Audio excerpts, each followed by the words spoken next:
Hello guys, this is your friend and we are back with a new fanfic. Which is what if Kagaia's legacy revealed and Naruto build harem with Kagaya, part 2. And if you enjoy this fanfic then please press the like button and subscribe to my channel for more fanfic like this and comment for next part. And now let's start the fanfic. She's loud, my father said. Good lungs. She's got strength in her already. She'll need it, my mother murmured, quieter now. This world isn't gentle. Not anymore. That made me pause. The world wasn't gentle. And clearly, it hadn't become any better since I was last in it.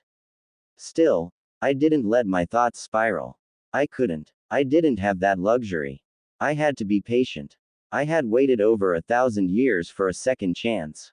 I could endure a few more months, or years, of drooling and being swaddled. For now, I listened. I memorized voices. I cataloged names. I marked every word, every gesture, every twitch of chakra I could sense through skin and instinct. The first few weeks of my new life were quiet. Not in the peaceful, idyllic way people imagine. No, it was quiet in the way the branch family of the Hyuga clan lived. Restrained, formal, distant. Our home wasn't large. It was well kept. Yes, clean floors, simple sliding doors, a small garden just outside, but it lacked the grandeur of the main compound. No ancestral halls. No ornate silks. No symbols etched into wood to mark bloodlines and legacy. We were a necessary part of the clan. Respected, in a way.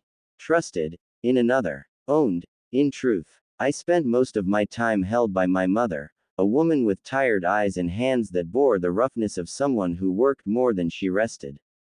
Her chakra was modest but disciplined. The first time I felt it, it felt less so, but I shouldn't judge by that. She had just given birth back then. My father had far more, and it was firmer, stronger in every way. He was clearly a shinobi. She's strong, he said one night, as he lifted me after a feeding. She doesn't cry unless she needs to. And when she does, she means it. He often mentioned how strong I was, always with pride in his voice, and for the smallest of things. She'll need to be strong, my mother replied quietly. Life isn't easy in the branch. Not for girls. He didn't answer. Visitors came 3 days later. 2 women from the main house, dressed in pristine robes, their foreheads unmarked. The child? One asked. My mother nodded, lifting me with care. If I could, I would question them. Why ask? Surely they didn't think they were there to see another child. If I could, I would have rolled my eyes at their attitude. The older of the 2 leaned in, pale eyes scanning me. I didn't blink. I didn't squirm. But I didn't stare, either. I had seen enough kids, had 2 of my own to know how they react. I could mimic that. Healthy, she finally said, and straightened. No visible defect. No chakra flare. A quiet child. She has her mother's calm, my father said, standing just behind her. They nodded, said nothing more, and left within minutes. There were no blessings, prayers, or talks of potential. They were cold, but not cruel. I knew who they were, or at least I knew their role, and why they had come. It was simple. If I were sick or needed extra care, they would have to assign more resources to my family. That was how the branch family worked. You only had what you needed, rarely more, never less. And that was fine. While I would have preferred being born into the main family, it wasn't something I could control. The jutsu was held together by hopes and dreams, and a sense of raw desperation. This much was already a blessing. And the branch family wasn't that bad. I had watched the system be born, nurtured, and twisted into what it was today. I understood it better than any of them ever would. I knew their cursed seal, the so-called safeguard of obedience, every contour, every flaw. And I wouldn't be marked for a few more years. By the time they came to brand me, it would already be too late. I was taken outside for the first time on the 23rd day of my new life. Yes, I counted. I was bored. It was a cloudless afternoon, the air dry but warm, the garden path swept clean of petals and dust. My mother carried me in her arms with care, wrapped in layered cloth to shield me from the breeze. She didn't speak much, only murmured greetings as others passed. A few nodded. One or two offered smiles. But none lingered. People were busy, the Second Great War had just ended, and people had much work to do. We passed the edge of the branch compound, where low walls met the inner courtyards. I recognized them from memory alone, memories of watching from above, sealed within the moon. To walk here now, even in someone else's arms, felt surreal. Children trained nearby, a half dozen of them, barefoot and silent under the guidance of a Hyuga instructor. Their strikes were precise, their forms almost robotic in their discipline. Even the youngest, who couldn't have been older than 7, moved like they'd been drilled since birth. They had. My mother paused a few steps away, just far enough not to disturb them, and sat beneath a blooming apricot tree. The scent drifted around us, faint and sweet. I remained still in her arms, watching with wide, curious eyes. "You'll be like them one day," she said softly, not really to me, but more to herself. "Maybe stronger, if your father's right." I wanted to laugh, but all I could do was gurgle. Training in the Hyuga clan began early. Chakra sensitivity before age 5. Stances by 6. Sparring by 7. Mastery. That was reserved for those born with the right pedigree. Those marked for greatness by name or by favor. Not me. Not yet. I would have to prove myself worthy, something that would be all too easy. By watching them move, I could already tell how far they had to go. Their strikes were too shallow. Their footwork too rigid. Even their chakra control, impressive by child standards, was still inefficient. I could do better. I would do better. That night, my father returned late. There was mud on his sandals, and the scent of iron clinging to his clothes. Not fresh blood, just the residue of long hours training, or perhaps sparring under supervision. He stepped quietly through the house, as always, and came to check on us where we slept. I was still awake, eyes half closed, listening. "She's growing quickly," he whispered, crouching beside my mother's mat. "Stronger grip today." "She didn't cry once outside," my mother replied, voice low with pride. "She watched everything. Like a proper Hyuga," he said. I felt his hand touch the top of my head, gentle, careful. Reverent, almost. They were proud of me. Genuinely so. It wasn't the kind of cold, calculated admiration I had once received from followers or terrified subjects. It was softer. Having a father made me think. Was the reason my own sons turned against me because they had none? Was that the reason the toads could twist them against them? Time moved strangely as an infant. Days bled into nights. Weeks slipped by like the wind, soft, constant, and largely uneventful. But even without words, without conscious control, I could feel the changes. My body was growing stronger.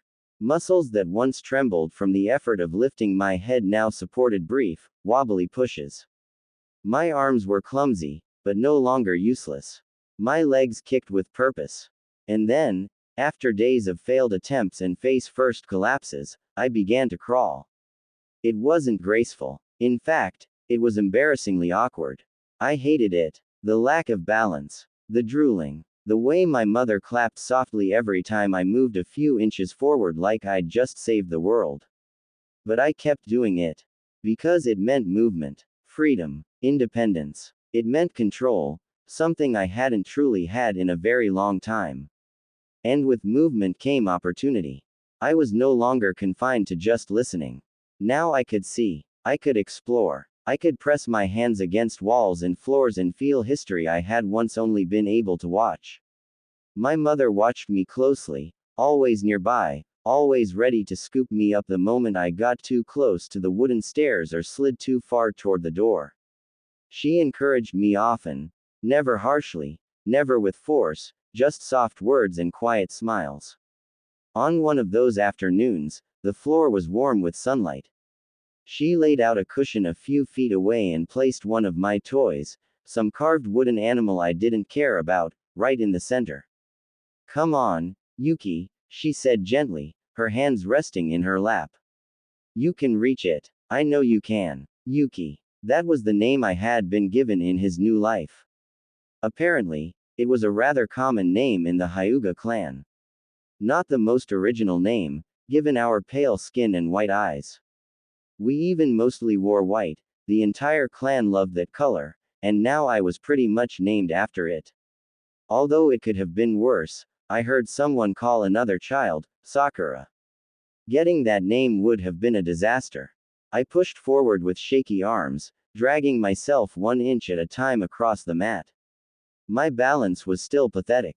My grip inconsistent. But I moved, and she cheered me on. There you go. That's it, Yuki, she said again, with more warmth now. You're getting so strong. Strong. They had no idea what strong meant. I had once been strong, now. Even their greatest was nothing compared to me back then. This was the weakest I had ever been. It didn't take long before I was left alone more often. Not for long stretches. Never enough to be truly unsupervised, but the older I got, the more I was expected to entertain myself, to nap on my own, to sit quietly while my mother tended to housework or my father trained outside. And I took full advantage of it. I began experimenting in the quiet moments, on the floor of our small home, on my back beneath the rafters, or curled up beside the garden door when no one was looking. I couldn't speak, barely even stand. But I could feel the wind against my skin, the sun kissing my face. The hardness of the floor and the softness of my mother's arms. But what I really wanted to feel was my chakra. Having used my secret divine revival technique, I had left behind my body and my chakra, all my power, leaving me with only my mind and my consciousness. It was a painful loss, but it would hopefully only be temporary. My body still slumbered inside the moon, just waiting to be freed, but there was no way of getting it out. The fact that I was currently reborn like this was already a miracle. It was all thanks to my first rebirth into the ninja world. When my soul merged with Kagaya, a tiny bit of yin chakra was formed, different from Kagaya's own. It was a tiny amount and would have been quickly assimilated. It had not been for the seal, which sealed my chakra so tightly that it stopped the process, allowing me to use it later. So now, I just had this body, this thin bloodline and this tiny amount of chakra. I was a living clone, a second life, starting from nothing. But it beat staying in the moon. I could sense my chakra, like the slow hum of a distant drum.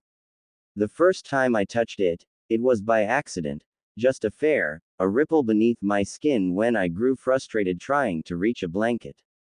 It tingled, almost like a static charge, but it vanished as quickly as it came.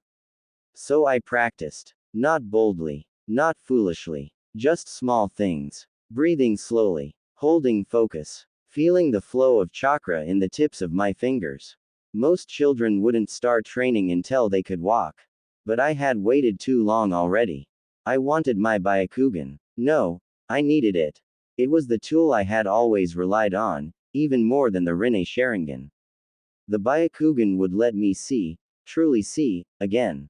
Not just light and movement, but chakra, networks, truth. So, I began trying to awaken it. Each time I was left alone, I focused on the pressure behind my eyes. I slowed my breath. I pulled every scrap of chakra I could gather from within this tiny, infant body and directed it there, to the blood, to the nerves, to the place I knew it lived. At first, it hurt. I cursed the impure bloodline. Normally, it shouldn't have been this hard. I had seen countless newborns able to use their Byakugan almost as soon as they were born, yet here I was, months of trying later, and still struggling and hurting. Still, the pain meant progress.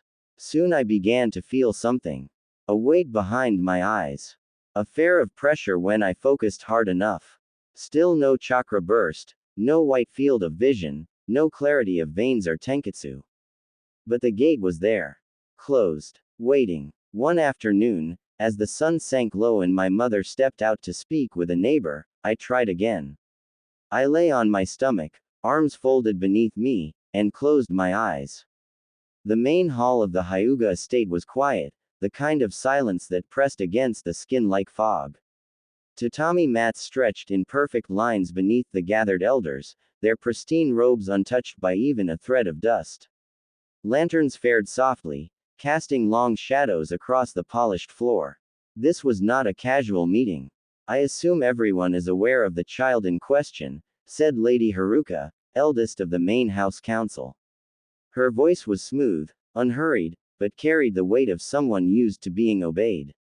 The branch girl, Yuki. She's only 3, murmured one of the younger men, fingers drumming lightly against his sleeve. And already awakened her Byakugan. That's unheard of in the branch. She also controls her chakra with precision well beyond her years, added another, eyes narrowing. One of the instructors reported she can hold a focus longer than most 6-year-olds. She's been observed mimicking sparring stances, said a woman near the end of the table. From memory alone. No guidance. Lady Haruka nodded, folding her hands in her lap. Her bloodline is clean. No known external dilution. Both parents tested average, though the mother shows particular discipline in sealing. The girl is unexpected. Exceptional, corrected the first speaker, a more senior elder with lines like bark across his face. That is putting it lightly, awakened by a Byakugan before 3. This hasn't been seen in generations. This is the talent of a clan lord, or at least a clan head level figure. A long silence followed, yet this talent appeared in the breach. He said at last, which makes the upcoming sealing delicate. That word settled like dust. Sealing. Every branch child would, after they turned 3, be sealed.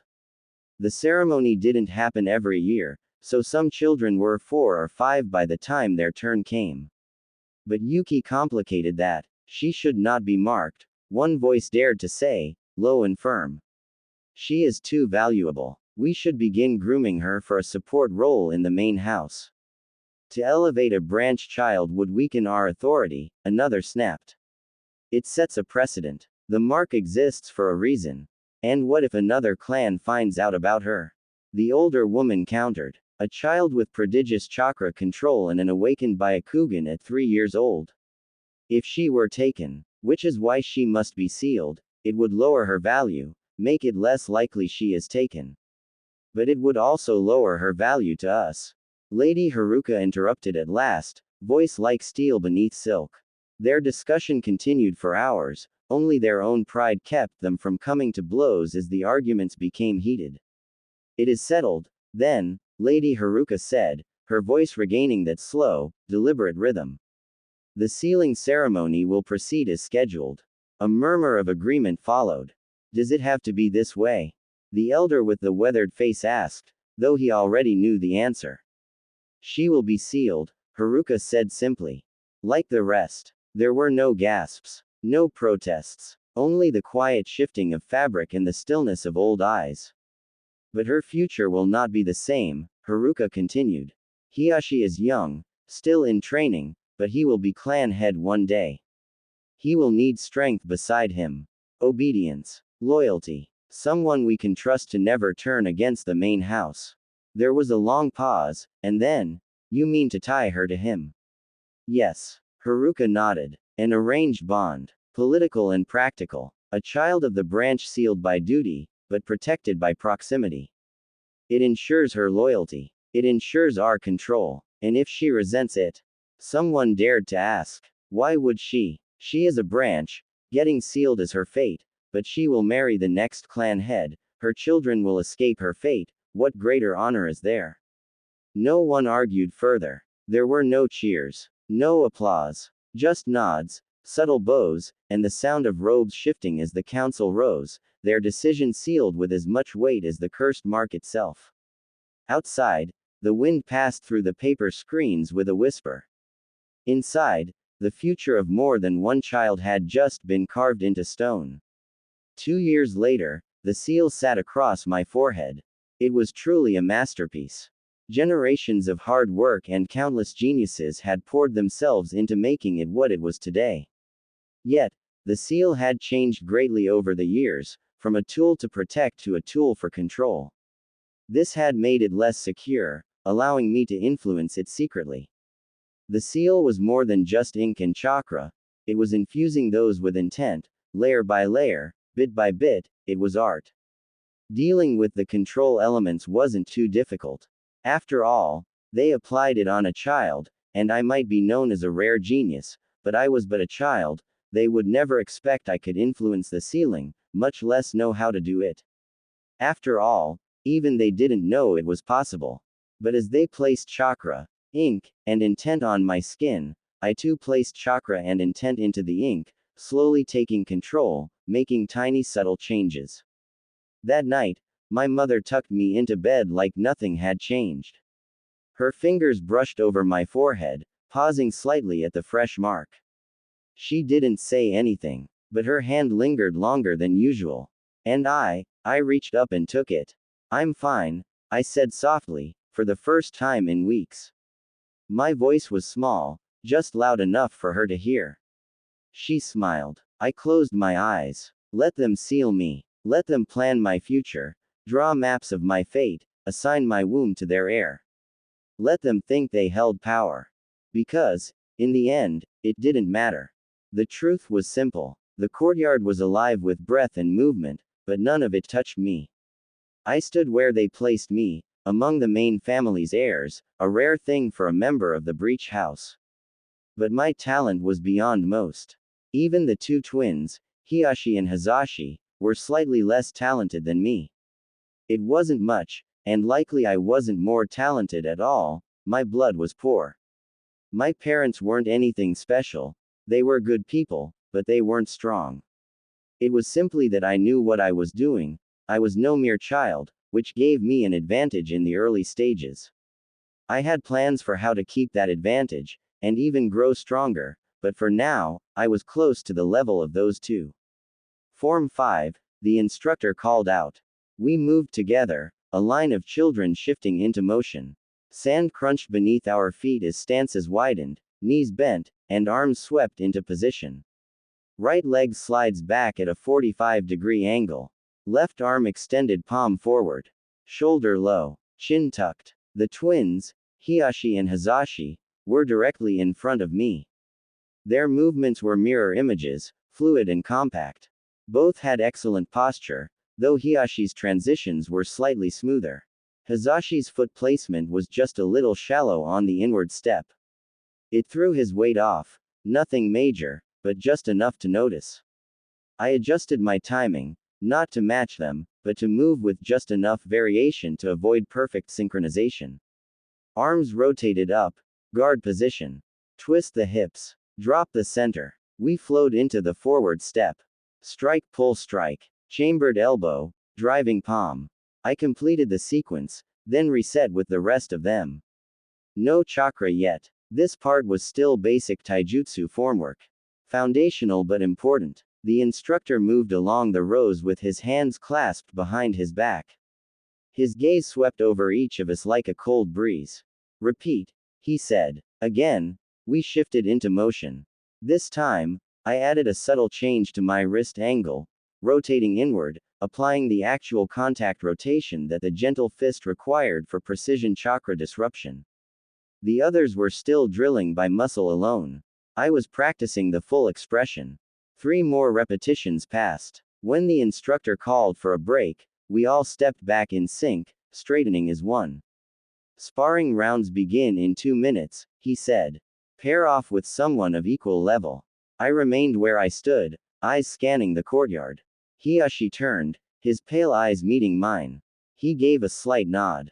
Nothing more. We stepped onto the mat. I bowed. He mirrored it. Begin, the instructor said. Hiyashi's right foot stepped forward in a fast, gliding motion. His palm shot out, aiming for my shoulder, a probing strike to judge distance. I turned my body, shifting just outside the arc, and caught his wrist with an open palm. The contact was light, controlled, and already moving again. He didn't pause. A second strike came from the left, elbow high. I ducked under it and twisted on my back foot, rotating my stance while brushing past him in a half circle. He spun quickly, back into position. His stance had improved, more solid now than it had been months ago. His strikes were fast, clean, and well placed. But he was still thinking one move ahead, not two.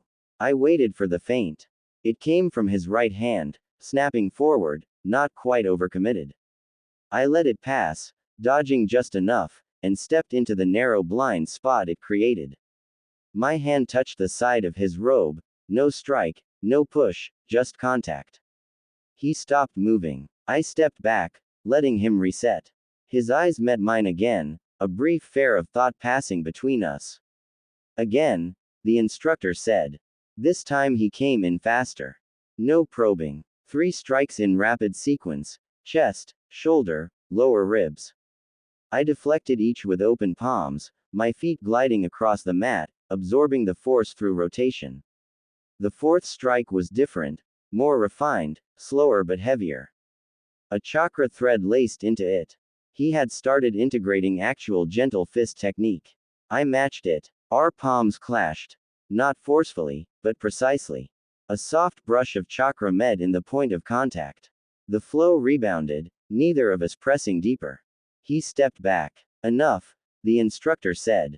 We bowed. As we left the sparring mat, I glanced at the faint red mark where my hand had brushed his side during the first exchange. He didn't acknowledge it. I returned to my place in line. The training resumed. They continued to slowly drill the stances of the gentle fist into us all. And while it was hardly the most entertaining thing, I did greatly enjoy it, just because I got to move my body. After so long of being sealed up, unable to move, this was amazing. Training ended with a bow. As the instructor dismissed us, the children split off into their groups. The main family heirs turned toward the estate's inner courtyards, laughing and chatting softly under their breath. Some walked in pairs, some trailed behind, but all headed toward their next lesson. We turned the other way. The branch family children, half a dozen of us today, took the east path, through a shaded walkway lined with white banners bearing the Hyuga crest. The scent of pine and old paper filled the air. I fell into step between 2 older boys, both a year or so ahead of me. You almost got Hiyashi today, whispered Kenta, nudging me with his elbow. His tone was playful, not mocking. He was sweating. Who isn't sweating after training? I asked. Still counts, muttered the other boy, Sora, with a grin. Our classroom sat at the base of a modest wooden hall, but even here, the walls were lined with the clan's emblem. Painted onto doors, carved into beams, sewn into the cushions. A large tapestry of the main house crest hung behind the chalkboard, dominating the room. We slipped off our sandals and took our places. Our instructor was already seated at the front. She was older, dressed in simple robes, her hair tied in a tight, practical knot. But her eyes were alert, and her posture crisp. Sit down, she said, clapping her hands twice. You're all late by Hyuga standards. That got a few giggles. She didn't smile, but she wasn't scowling either. Today's focus is your place in the clan, she said, rising to her feet. The Hyuga clan is your home, your duty, and your pride. No matter where you stand, main or branch, you carry our legacy forward. You are not servants. You are protectors. And that is not a lesser role. She tapped the chalkboard with a short stick.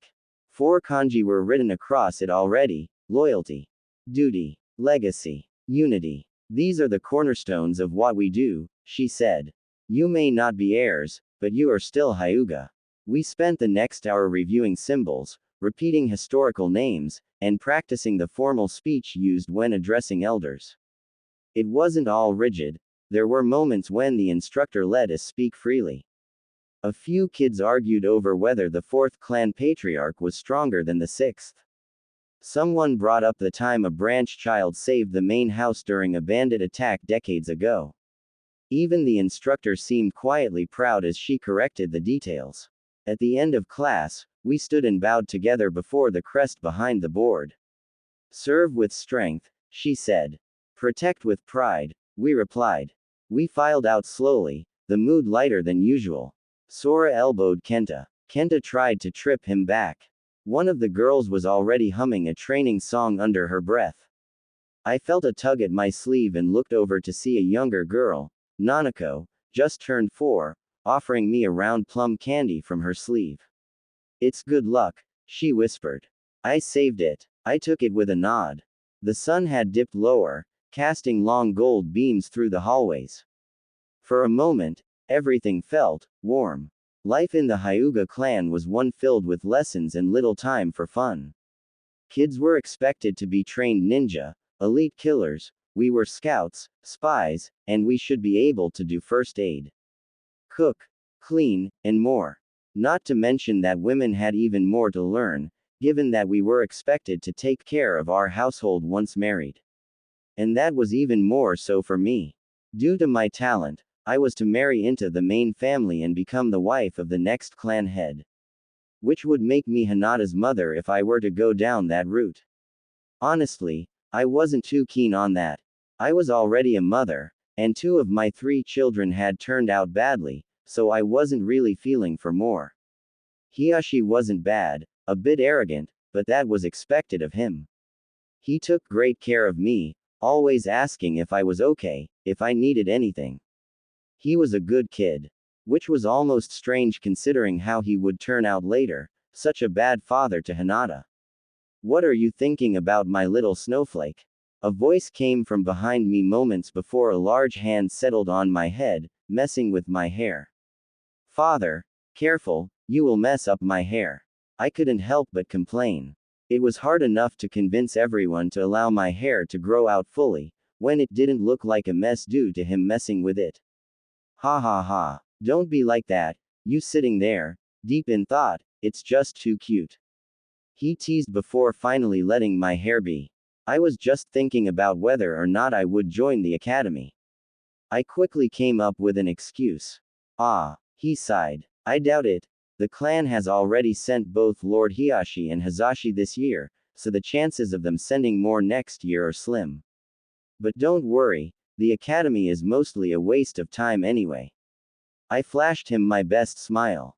It's okay, if I don't go, I get to spend more time with you and Mom anyway.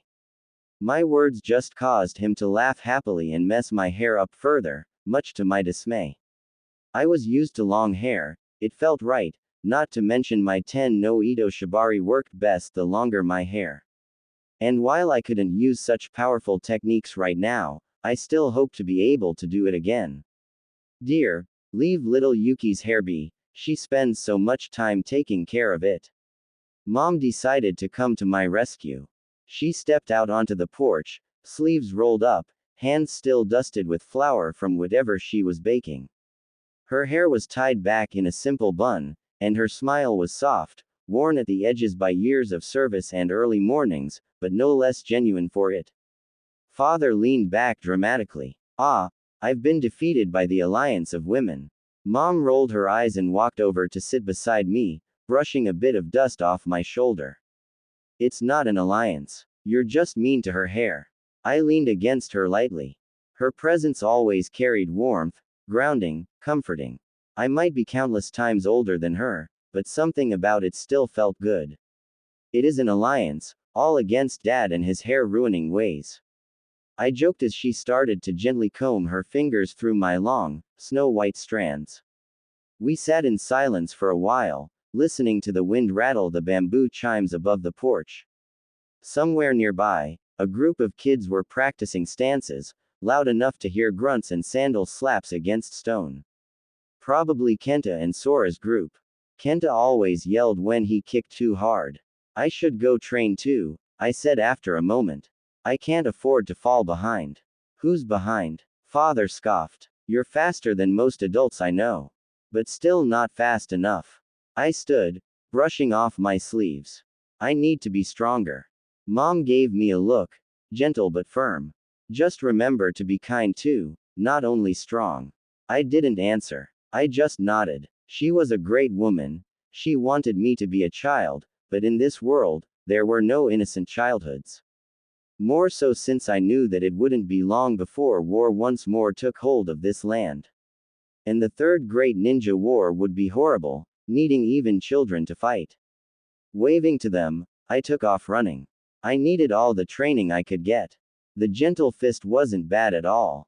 At mastery, it would allow someone to reach the elite level.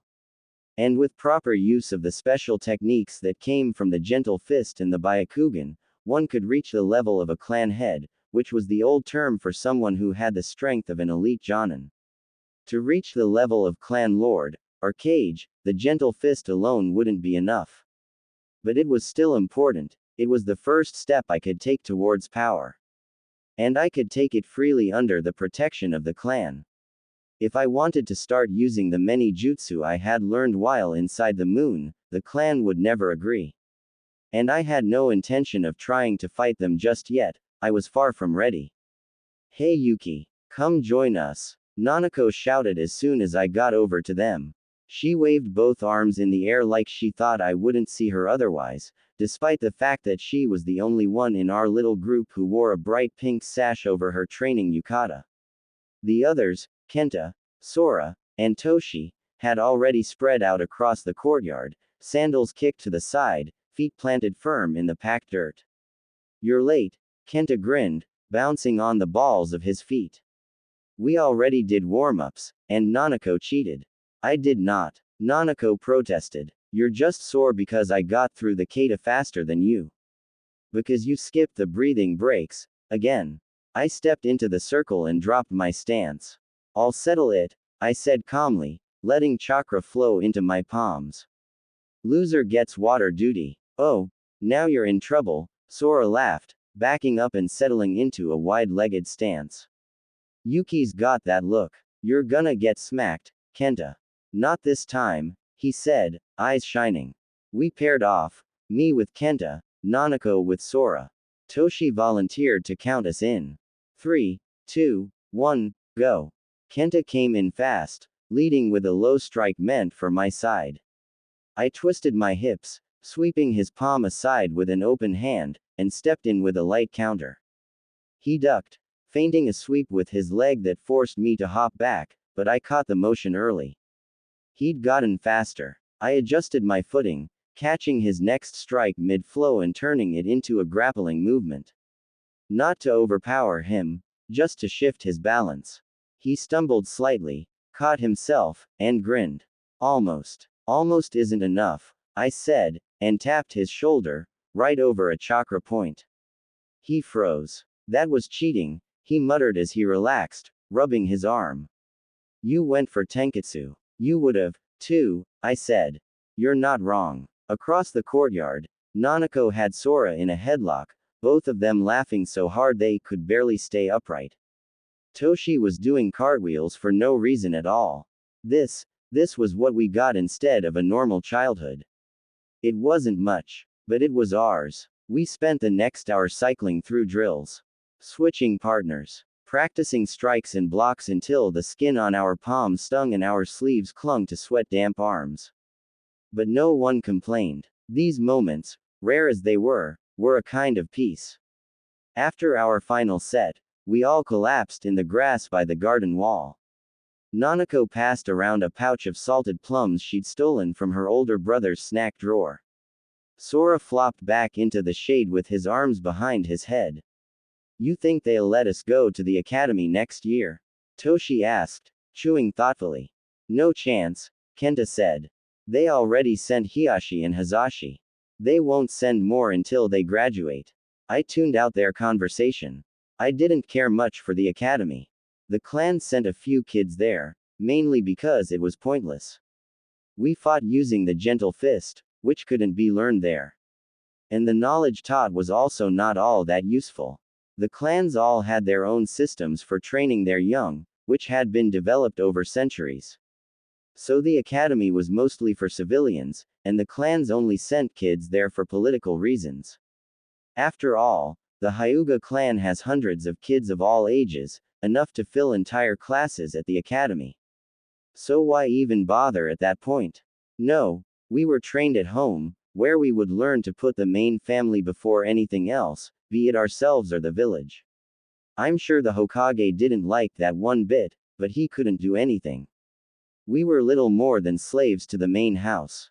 Not that most treated it like that. Everyone just accepted it. Some people had a little resentment in their hearts, but the main family rarely did anything to earn more.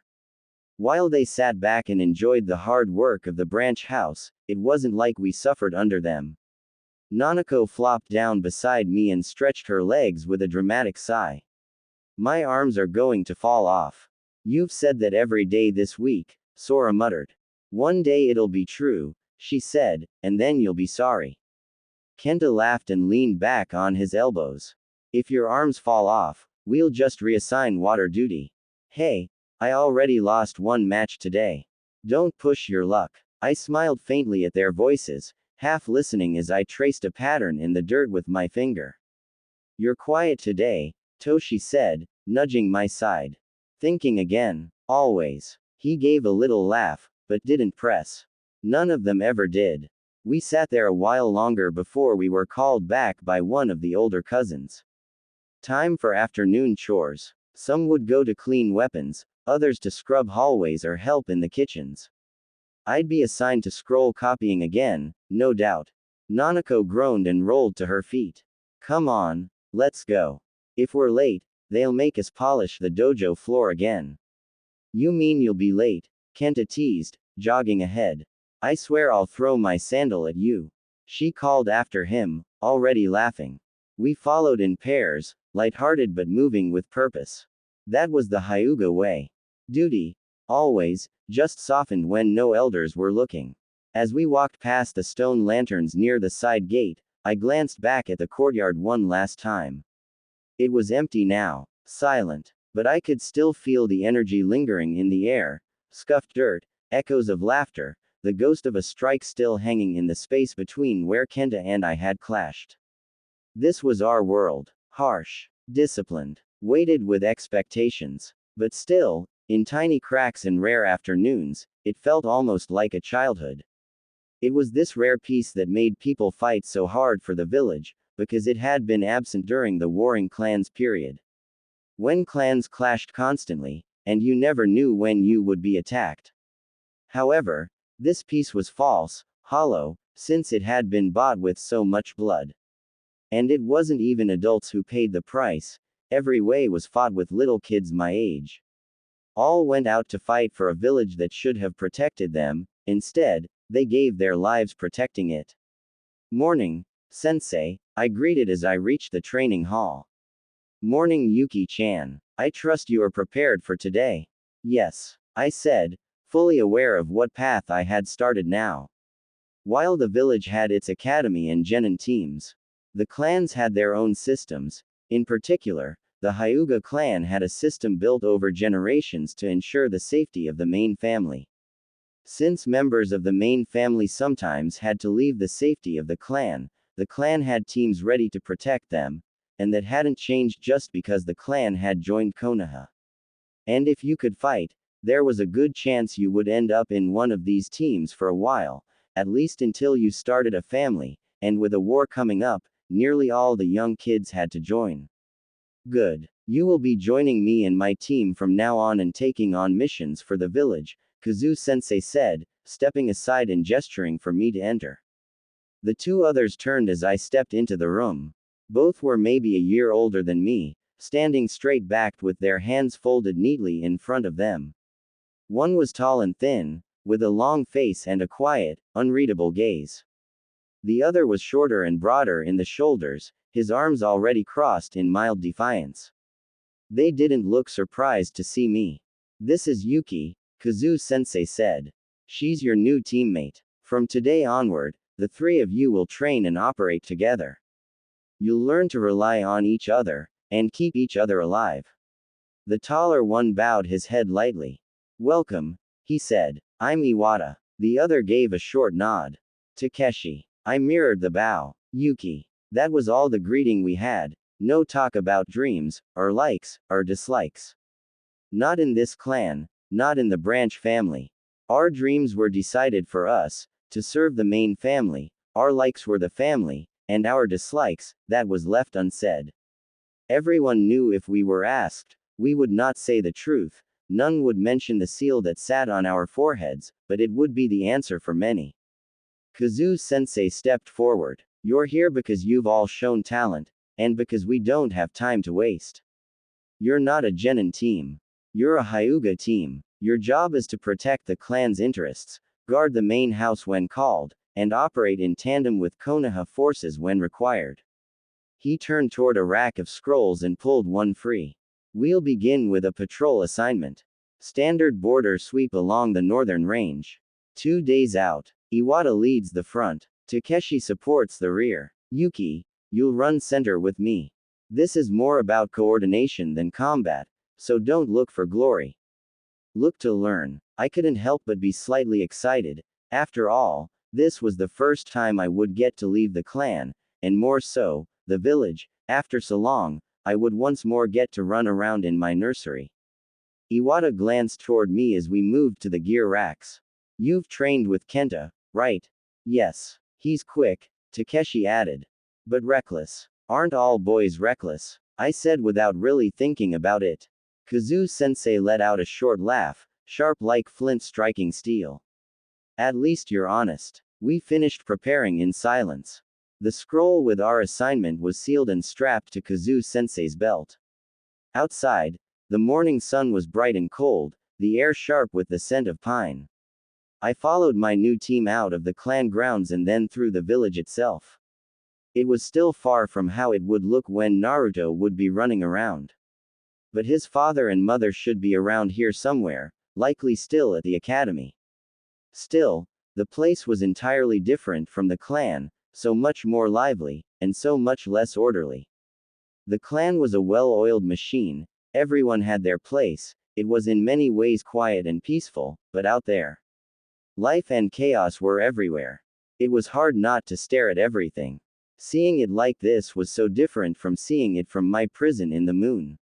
The shops were already opening for the day, their front flaps rolled up as merchants arranged vegetables, tools, and steaming buns under woven awnings. A pair of small children ran past us in the street, laughing as they chased a paper ball, nearly knocking over a man carrying firewood. It was strange, loud, messy, kind of wonderful. Yet, I couldn't forget that it was so temporary, that it was bought with so much blood. This peace, it wouldn't last.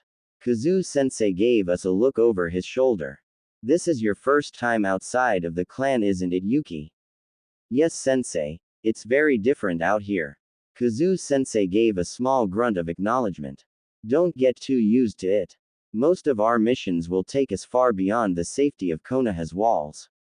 Iwata didn't say anything, but his gaze moved constantly, left and right, analyzing everything from the rooftops to the alleyways. Calm, focused. I could already tell he was the type to say nothing unless it mattered. Relax a little, Takeshi said to him. We're not even outside the village yet. That's exactly when people get careless, Iwata said without turning.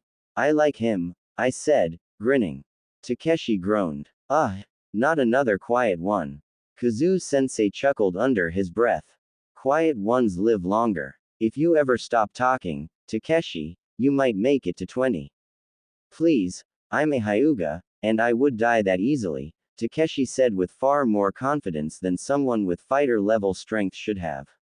But then again, he was from the Hyuga clan, so among fighters, he was far stronger than most others.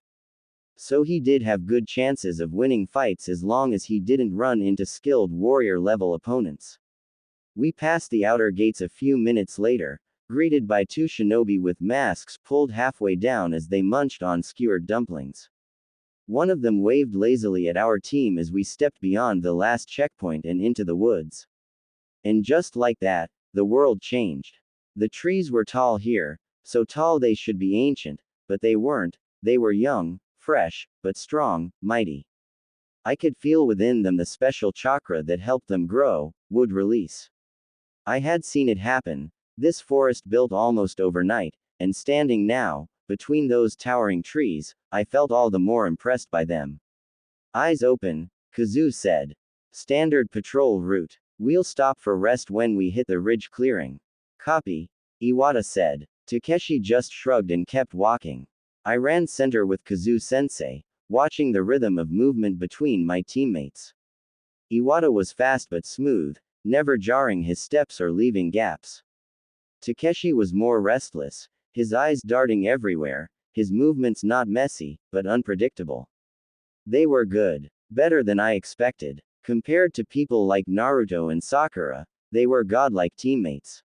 I guess I had been put in one of the better teams. Kazu, in particular, seemed to be a rather skilled elite-level shinobi.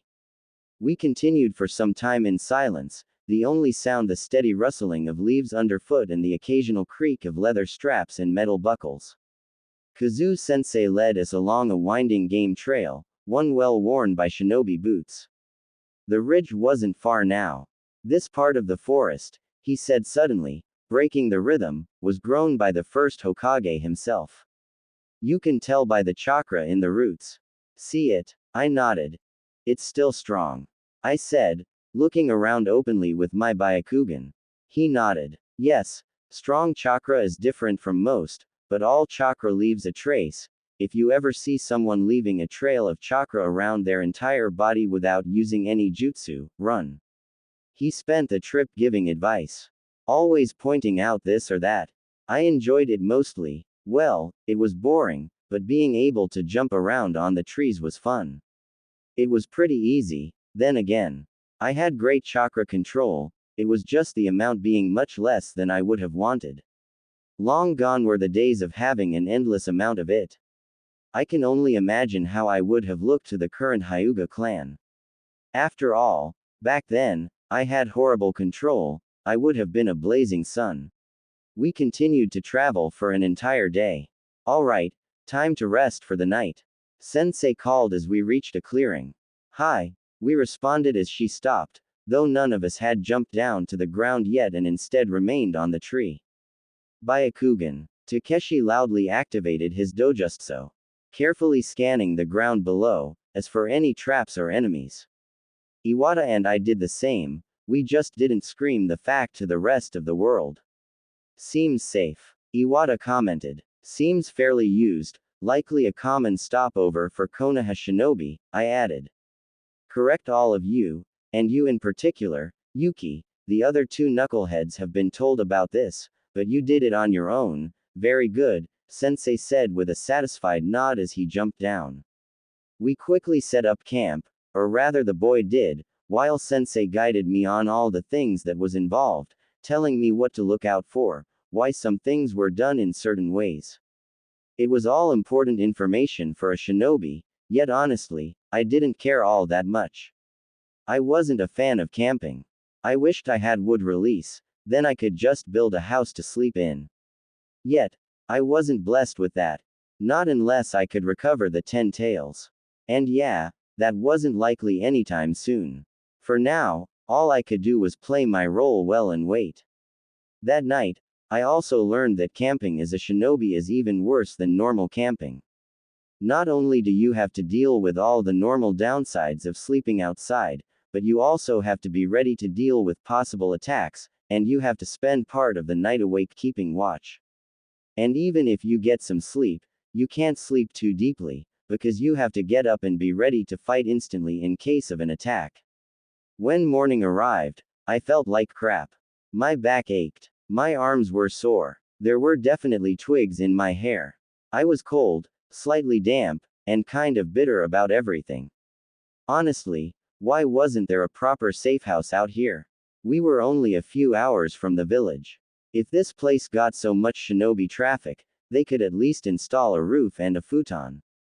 Or build a shed. Or something. Instead, I was crouched next to a dying fire, gnawing on a rice ball that tasted like it had lost a war with time. Up and moving, Kazu-sensei called. We have half the patrol loop left, and I want it finished before the midday sun hits. Understood, we all mumbled. Takeshi yawned so hard he nearly dislocated something. Do we have to leap tree to tree the whole time? Can't we just walk like civilians for once? If you want to step on a trap or leave a trail anyone can follow, be my guest, Kazu said, already halfway up the first tree. Iwata was right behind him. Silent as ever. I forced myself to follow, my legs burning slightly as I jumped branch to branch after them. Running from tree to tree looked a lot cooler than it felt. The branches were springy, sure, but not exactly built for comfort. You had to land just right or deal with the jarring rebound through your knees. The bark was uneven, slippery in places, occasionally covered in bird poop, which Takeshi discovered the hard way. Ugh, gross. Who even? Why this branch? You picked it, Iwata said. Nature is cruel, I muttered as I passed him. We kept our spacing tight but staggered. Iwata up front, scanning ahead. I followed behind Kazu-sensei, who adjusted our route as needed. Takeshi trailed behind, swinging wide occasionally to cover our flanks. This area has seen some movement recently, Kazu said as we paused on a wide branch overlooking a shallow ravine. Yuki, what do you notice? I activated my Byakugan again and focused. There's some residual chakra in the earth. 3 sources, probably 2 or 3 days old. It's faint. No lingering intent. Good. Takeshi. Broken twigs on the slope, uphill side, he said. They slid down, didn't try to hide it. I'd say either they were in a hurry, or really stupid. Both, Kazu replied. Iwata, there's a burn mark in the soil, he said. Someone used a basic fire jutsu, low power, probably for light or intimidation. Solid, Kazu said. Now, what does that tell us? That they didn't expect to be followed, I said. They weren't subtle, Iwata added. But they were smart enough not to linger, Takeshi said, so maybe they were just passing through. Kazu nodded. Exactly. And more importantly, they came from the direction we're headed. That quieted us. Keep your eyes sharp, he said.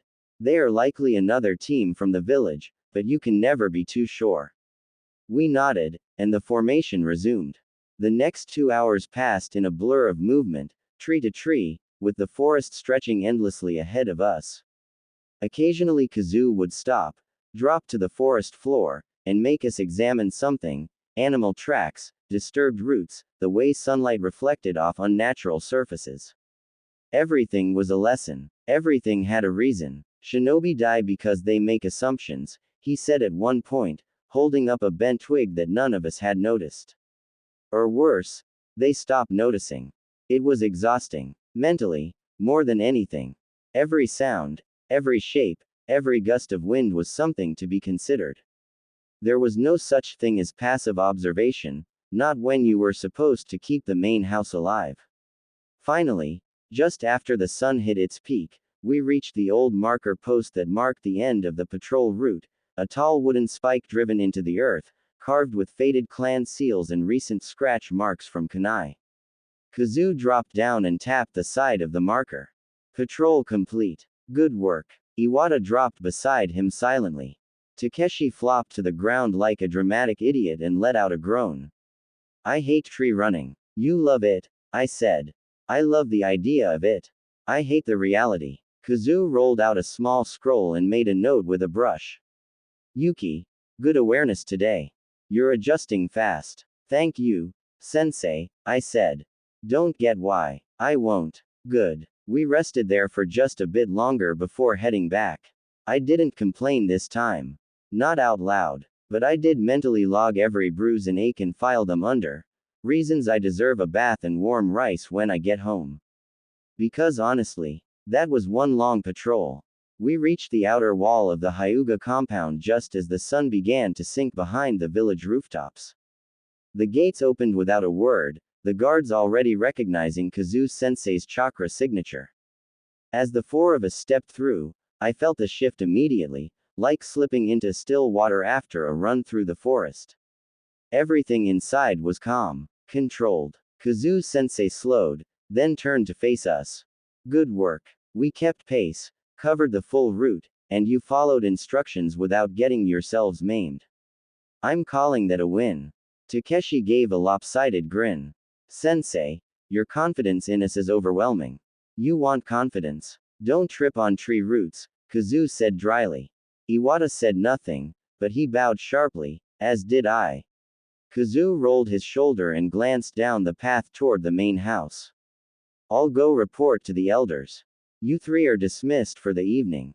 Clean up, rest, and be ready to resume morning drills. Understood, we said in unison.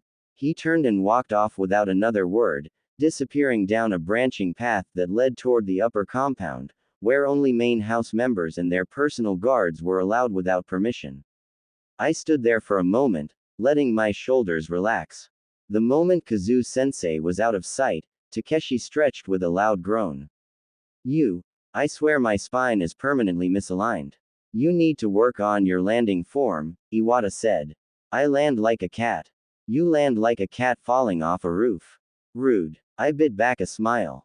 I'm going home. If I don't wash this dust off soon, it's going to fuse with my skin. Takeshi made a mock bow. As expected of our little princess. I raised an eyebrow. Jealousy doesn't look good on you. Neither does sweat, he muttered. Iwata gave a short nod. See you tomorrow. We split up there, each of us heading toward our corner of the compound. I turned down the long pathway that cut through the heart of the branch district, already hearing the evening bells ringing from the central towers. The smell of steamed rice and roasted fish drifted through the air. Children ran ahead of their parents, arms outstretched like wings.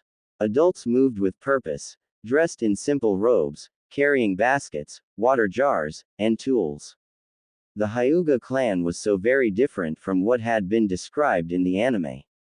I couldn't say whatever that was because the clan would change in the future, or because it had just not been shown in detail. But the clan was massive in size and scale, a small village of its own. The main family sat at its peak, arranged across 9 families, 8 under elders, one led by the clan head himself, but that was just the crown. The real body of the clan pulsed here, in the branch family's quarters, where thousands lived, worked, trained, and served. And despite the weight of that word, served, it wasn't miserable. As much as we were servants, enslaved by the seals on our foreheads, the main family still treated us reasonably well. We were, after all, the foundation of their power, and their pride. Without us, there would be no clan at all. Sure, a few of the 100 or 200 members of the main family might treat us badly, but it was rare. And given my position in the clan, even the main family, who often ignored the branch clan, still treated me warmly.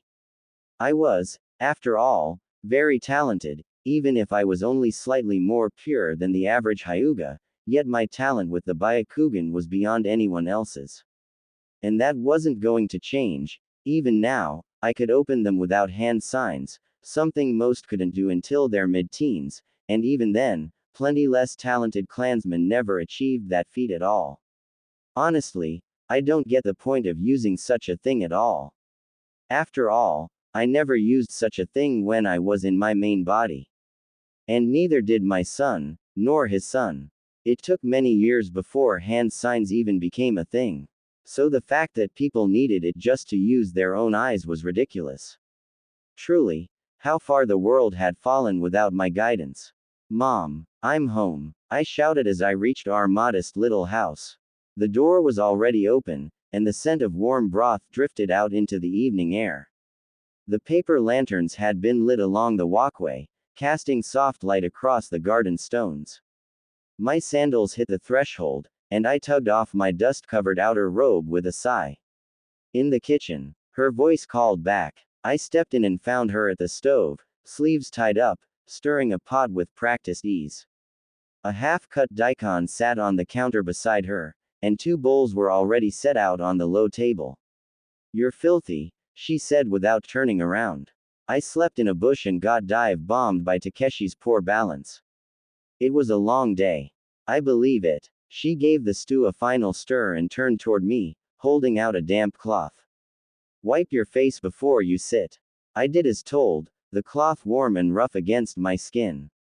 A small comfort, but a real one. I slid onto the cushion across from her and took in the little things I'd missed while I was out. The vase of fresh camellias on the windowsill, the extra pair of chopsticks left on the tray in case father came home early, the faint hum of neighbors through the wall, laughing over dinner. Mission go well? She asked as she served up the soup. Fine. Kazu-sensei was in one of his lecture moods. We did half the patrol while he talked about how chakra settles in the soil and how the wrong kind of silence is more dangerous than noise. That sounds like him. Takeshi fell out of a tree. That also sounds like him. I snorted into my soup. For a while, we just ate. No rush. No pressure. The world outside the house always seemed to demand things from me: discipline, humility, precision, but inside, I was just her daughter. Are they treating you well? She asked after a moment. They're not cruel, I said. Not to me. She nodded. And the other two? Iwata barely speaks. Takeshi won't stop speaking. I guess they cancel each other out. She smiled softly. I get the feeling Kazu-sensei put me with them for a reason, I added. He did. You're meant to balance each other. She paused. And also to be watched. You're important to them now. Because of Hiyashi. Because of what you represent, she said gently. I didn't answer. I didn't need to. She reached across the table and brushed a strand of hair from my face. You're doing well, Yuki. I know it's tiring. It is, I admitted. Sometimes I want to punch the entire clan in the face. That's fair. But wait until you're strong enough to do it all at once. That got a real laugh out of me. After dinner, I grabbed a fresh robe and slipped out of the house before my mother could remind me to fold my laundry. The nearest bathhouse was only a short walk away, built along the edge of the branch district, nestled beside a small bamboo grove where steam curled lazily into the night air.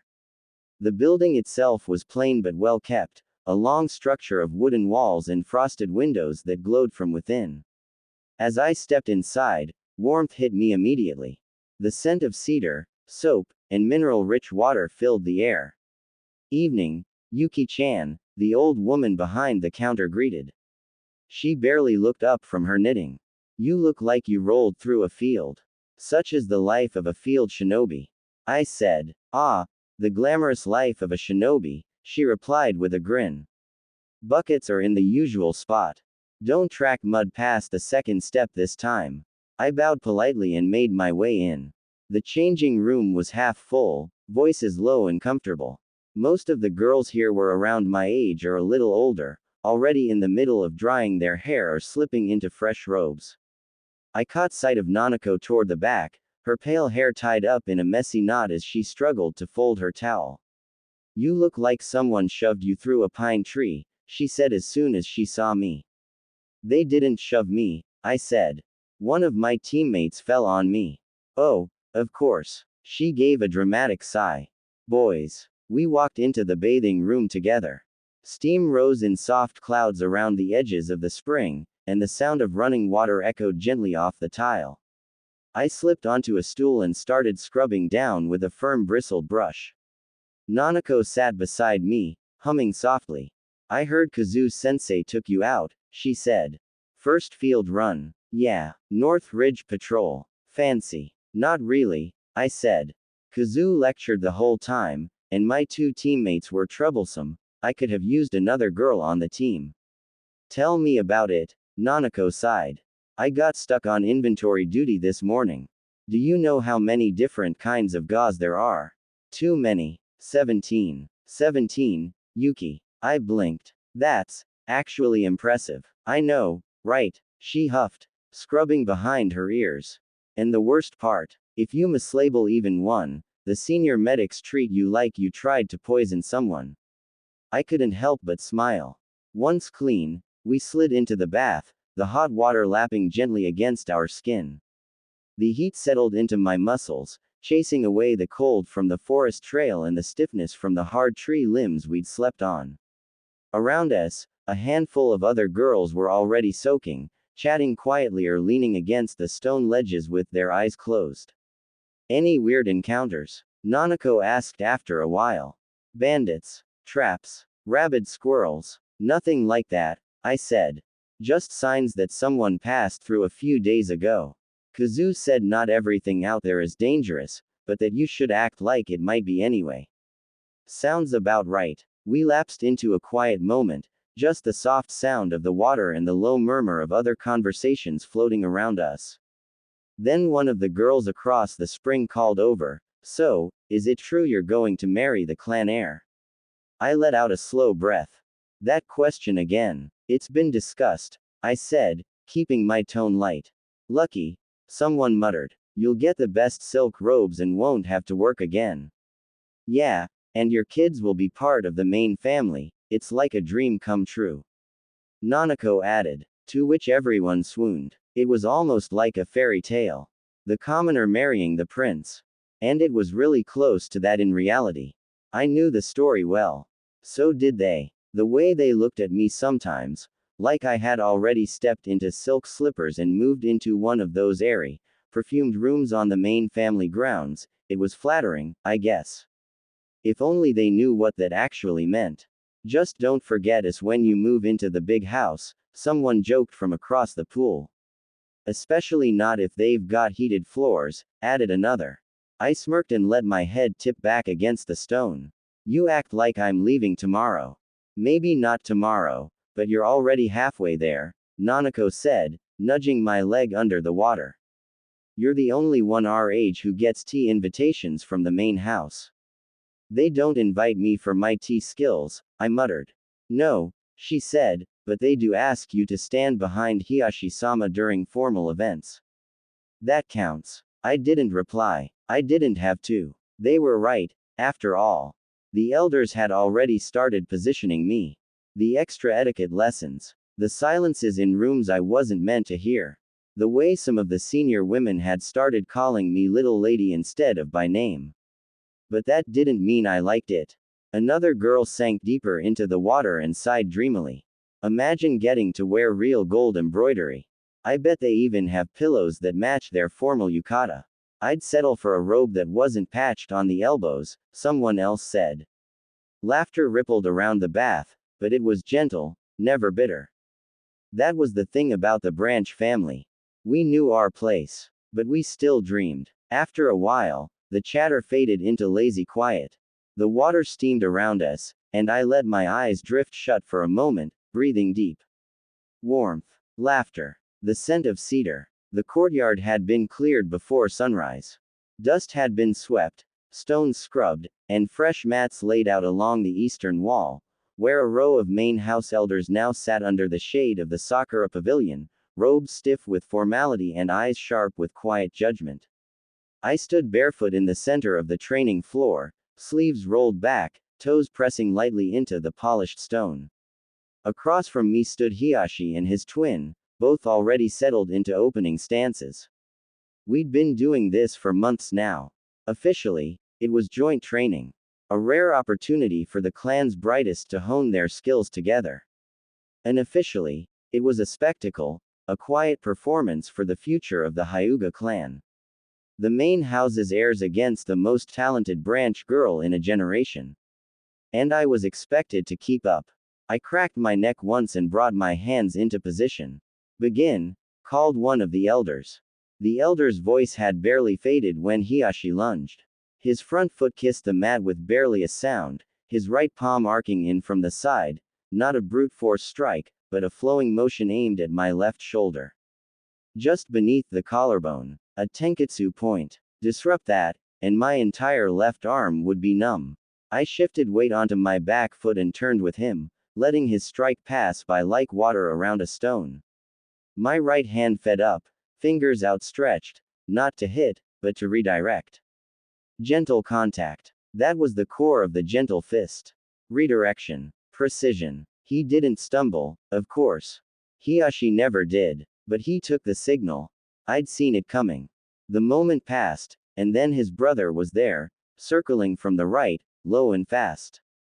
Not as sharp as Hiyashi, but heavier in style. He liked to press with double strikes, one high and one low. The kind that overwhelmed less trained opponents and made them flinch. I didn't flinch. He went for the hip tenketsu, an awkward angle to block without overextending. So I didn't block. I dipped under the strike, dropped into a tight crouch, and launched upward with my palm angled toward his diaphragm, not a full blow, just a brush. Enough to send chakra into his solar plexus and make him step back. He did. Breath control lost. Opening gained. Hiyashi came again. He always fought cleaner when his brother was forced to retreat. He flowed like a textbook diagram come to life, beautiful, elegant, and practiced. His strikes were conservative but fast. Measured. He kept his form tight, elbows tucked in, never overcommitting. He aimed 2 strikes in a burst, first at my right shoulder, then my thigh. Classic sequence, top then bottom. Break their rhythm. I stepped into the space between the attacks. Hiyashi's eyes widened for a split second. My palm met his ribs, not harsh, but firm. Chakra flowed from my fingertips into the soft web of his network. Not enough to injure, but enough to let him know I could have. We reset. Again, called the elder. No applause. No words of approval, but I caught one of the observers leaning forward ever so slightly. I could only sigh at that before having to look back at my 2 older opponents. The second round began. This time, the brothers came at once. Coordinated. Hiyashi pressed high, spinning into a leftward arc, while his twin flanked low with a sweeping palm that would knock me off balance if I misjudged the timing by even half a breath. I counted the rhythm in my head. 1, 2, 3. And spun backward into a roll, letting the pressure pass over me. The twins collided for a brief moment where I should have been. They caught themselves quickly, but even that half-second of disruption was mine. I landed on one knee, exhaled through my nose, and rose back into stance. Later that week, I found myself in the west courtyard again, but this time, there were no elders watching from the shade. No twins circling behind me. No audience expecting perfection. Just Hiyashi. The air was warm but not heavy.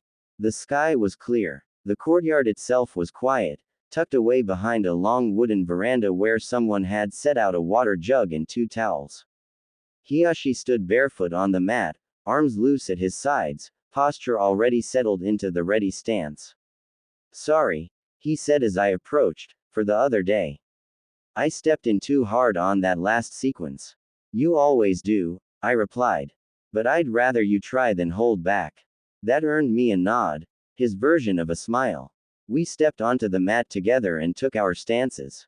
No command this time, no elder's voice, just a silent agreement. We moved in slow rhythm. Not sparring, just practicing form, mirrored motions, flowing like kata but with real pressure behind each strike. He would press, I would respond. I would rotate, and he would adapt. How are things at the academy? I asked as I guided his strike away from my shoulder, still as boring as always.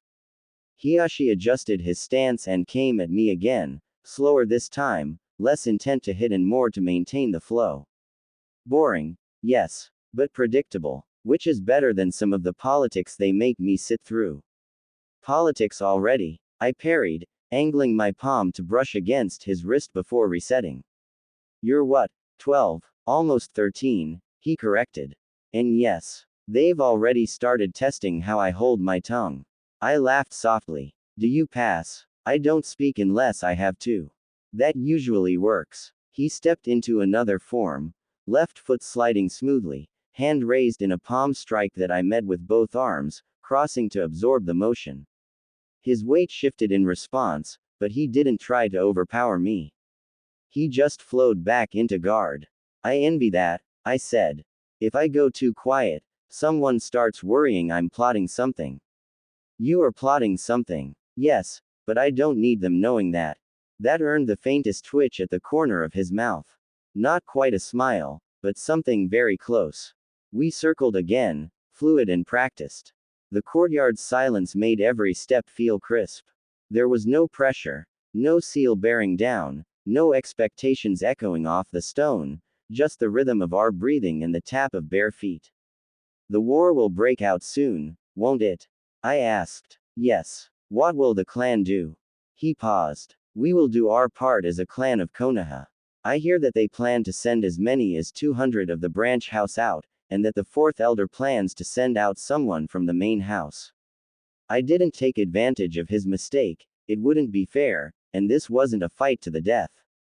What will you do? You will graduate soon, won't you? I will, Hiyashi replied, stepping into the next form. His voice didn't waver, but there was the briefest delay in his movement, barely more than a breath. And when I do, I expect I'll be placed in a team which won't do many dangerous missions, likely won't get to leave the village. Of course, I said, matching his movement. They'll want their heir well protected, and leave the fun to his brother. He winced, just slightly. Not at the truth of the words, but at how easily I said them. We shifted into a new sequence. This one was slower, more circular, arms sweeping wide to test spacing and flow. It felt more like a dance than a fight. I heard one of the elders talking, I said. Apparently there's a proposal to use Byakugan teams for forward recon. No backup, no support. Just vision and speed. Hiyashi's eyes narrowed. That's foolish. They'll burn through chakra too fast. Visibility alone doesn't mean safety. I tilted my head. When has the village ever cared for something like that? They lose nothing should someone from the branch family die. He didn't answer right away. His strikes became more precise again. Smaller, sharper, thoughtful. I like the politics no less than you, he said finally. You will be clan head one day, you have to like them. I teased. Yet, Hiyashi wasn't weak, whatever it was in his taijutsu or his wit. You will be my wife by then, I can make you deal with the politics. He teased back, and mercilessly at that. Like the elders will ever allow that, someone from the branch house. Messing with their precious policies. I fired back, not willing to even accept that fate. By then, you will be married to the clan leader, they won't complain, you will be one of us. It was sweet of him to include me like that. Honestly, the loss of his brother had hit him harder than I would have thought. He was such a kind man that it was hard to connect him with Hinata's cold father. Or maybe it was I who had changed him. After all, I had no doubt changed a lot, being so talented, changing the entire dynamic of his youth, as so much of it centered around our future marriage. We slowed to a stop after the next cycle of forms. Neither of us said anything for a while. The only sound was the distant rustling of bamboo and the soft creak of an old floorboard somewhere on the veranda. Hiyashi stepped over to the jug and poured water into 2 small cups. He handed me one without a word. I took it, grateful for the pause. I will be one of them once I birth you an heir, until then, I will be an outsider. Hiyashi didn't argue with me. He just sat down beside me, legs crossed, the water jug resting between us. The silence stretched comfortably, not empty, but full of things unspoken. He took a sip from his cup before finally speaking. That's not how I see you. That's not how they see me, I replied. No, he admitted. But you already know they're wrong more often than they'll ever admit. I let out a slow breath. It won't matter. Even if I'm stronger. Even if I'm smarter. Even if I'm better. I'll still be from the branch. And that means I'll never have a seat at the table. You already sit closer than any of them realize.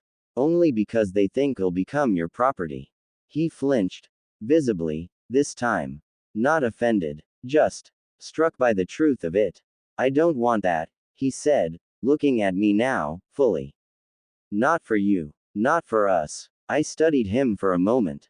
He meant it. Sometimes, I felt like I might have groomed him to be better. And was it all that unlikely? I was more than 1,000 years old, it was all too easy to put ideas in a kid's head. You are a good man, Hiyashi, don't lose that. I muttered as we sat there for a moment, just basking in the afterglow of our workout. He didn't respond, but I knew he agreed, and that was enough, because I didn't want a promise, I wouldn't believe it. He wasn't the first man who had promised me much, only to fail.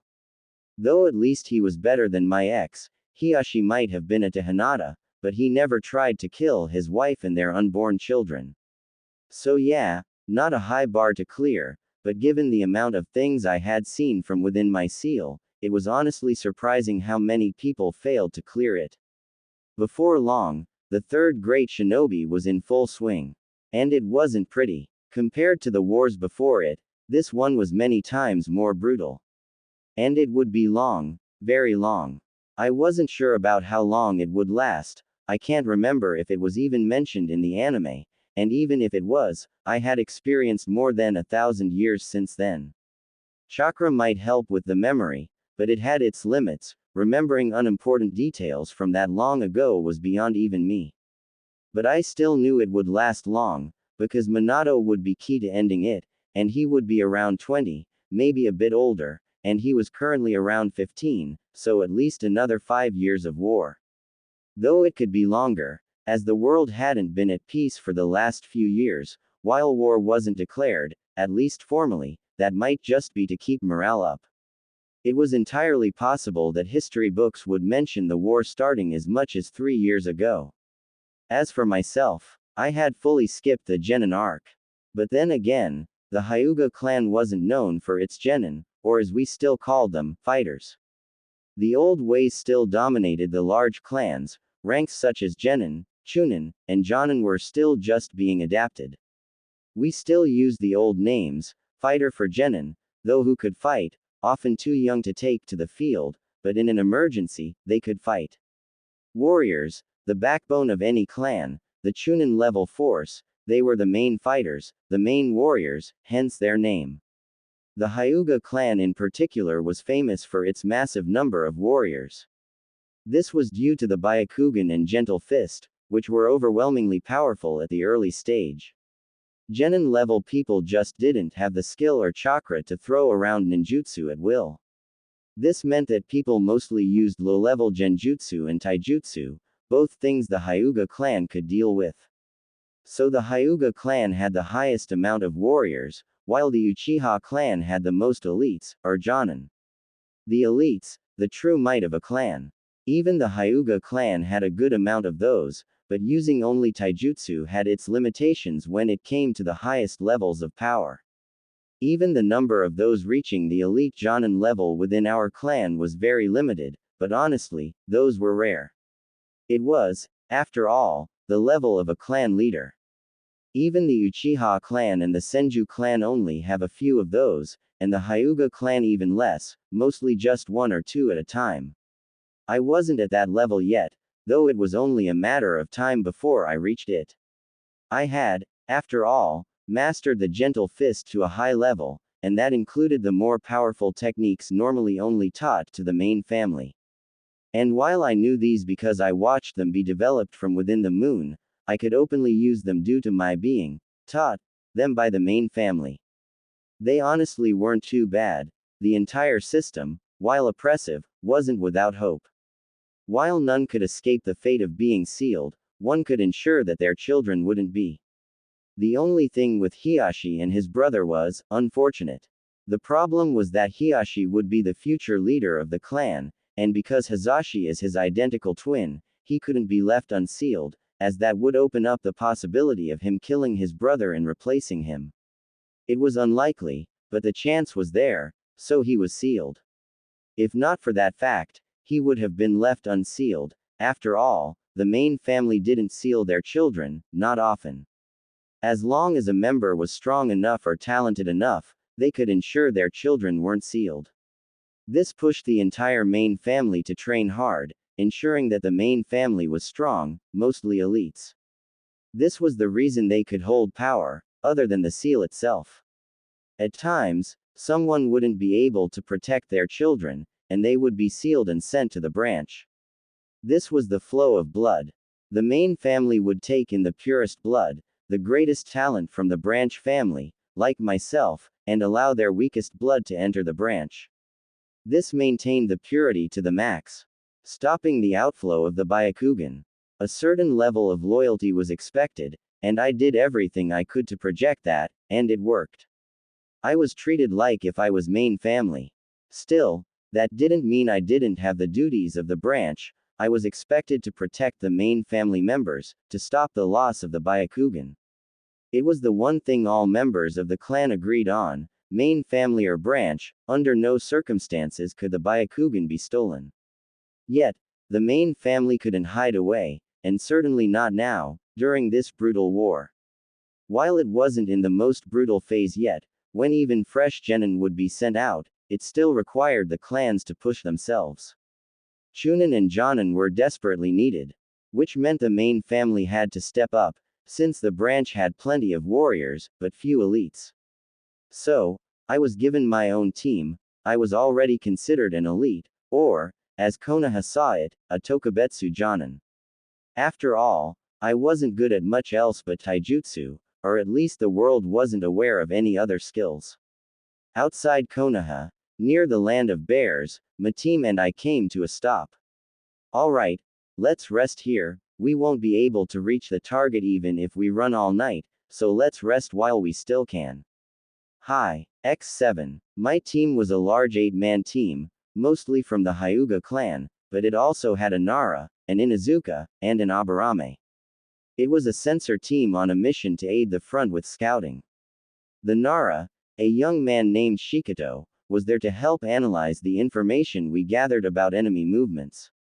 While the Aburame clan was almost equally smart, the higher-ups still insisted on a proper analyst.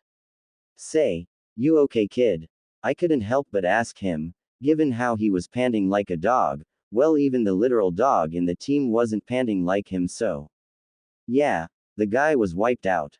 I'm alright, just need a minute to catch my breath, damn, I can't believe you guys can handle such speed for so long. He gasped out, looking at the rest of us. Cheer up, Bug Boy is just as tired, but he is better at hiding it. I patted his shoulder to reassure him. I will be sending out my swarm to keep guard. The guy in question said, completely ignoring anything I said. Yeah, they were quiet like that, rather antisocial. But then again, they were filled with bugs, even I kept my distance from him. Understood. Set your perimeter and report back if anything moves, I said. The Aburame gave a short nod and slipped into the trees, a faint buzzing already filling the night air as his swarm spread outward. I turned back to the others. Pairs of 2, I said. Rotate watch every 2 hours. We can't afford to be sluggish tomorrow. The Inuzuka boy, a wiry kid with sharp eyes and a lazy grin, thumped his chest lightly. Me and Kuro will take first watch. His dog, a stocky black furred thing that looked like it could bite through a log, gave a soft growl of agreement. Good, I said. Shikoto, you and I will take second shift. Get some sleep. He gave a relieved exhale and flopped onto the nearest patch of grass without ceremony. Within seconds, he was snoring lightly. I shook my head, but I knew more couldn't be expected. He was from a ninjutsu clan, it was no wonder that he struggled keeping up with taijutsu clans like Hyuga and Inuzuka. The rest of the team moved smoothly, setting out minimal camps, no fires, no unnecessary noise. We had strict orders to avoid enemy detection until we reached the designated scouting point near the border. I sat down near the base of a wide tree, rolling my shoulders out, letting my breathing even. Tomorrow would be more dangerous. The land of bears wasn't officially part of the war, but it was a known hotspot for ambushes and border skirmishes. I suspected we weren't the only ones running operations through this area. Still, my team was a rarity, a full sensor team of this many people. No other village but Konoha could field something like this. From what I knew, we could field one sensor for every 10 shinobi we had. Which was miles ahead of the others, who might only be able to have one for every 100. So great was Konoha's advantage when it came to sensors. And was it any surprise? 3 of the world's greatest sensor clans had all joined this one village. Still, a group like this was rare, even among Konoha teams, more so because we had 5 members from the Hyuga clan, including. I turned my eyes over to where the other 4 members of my clan rested. There, in the middle of them, sat my true mission.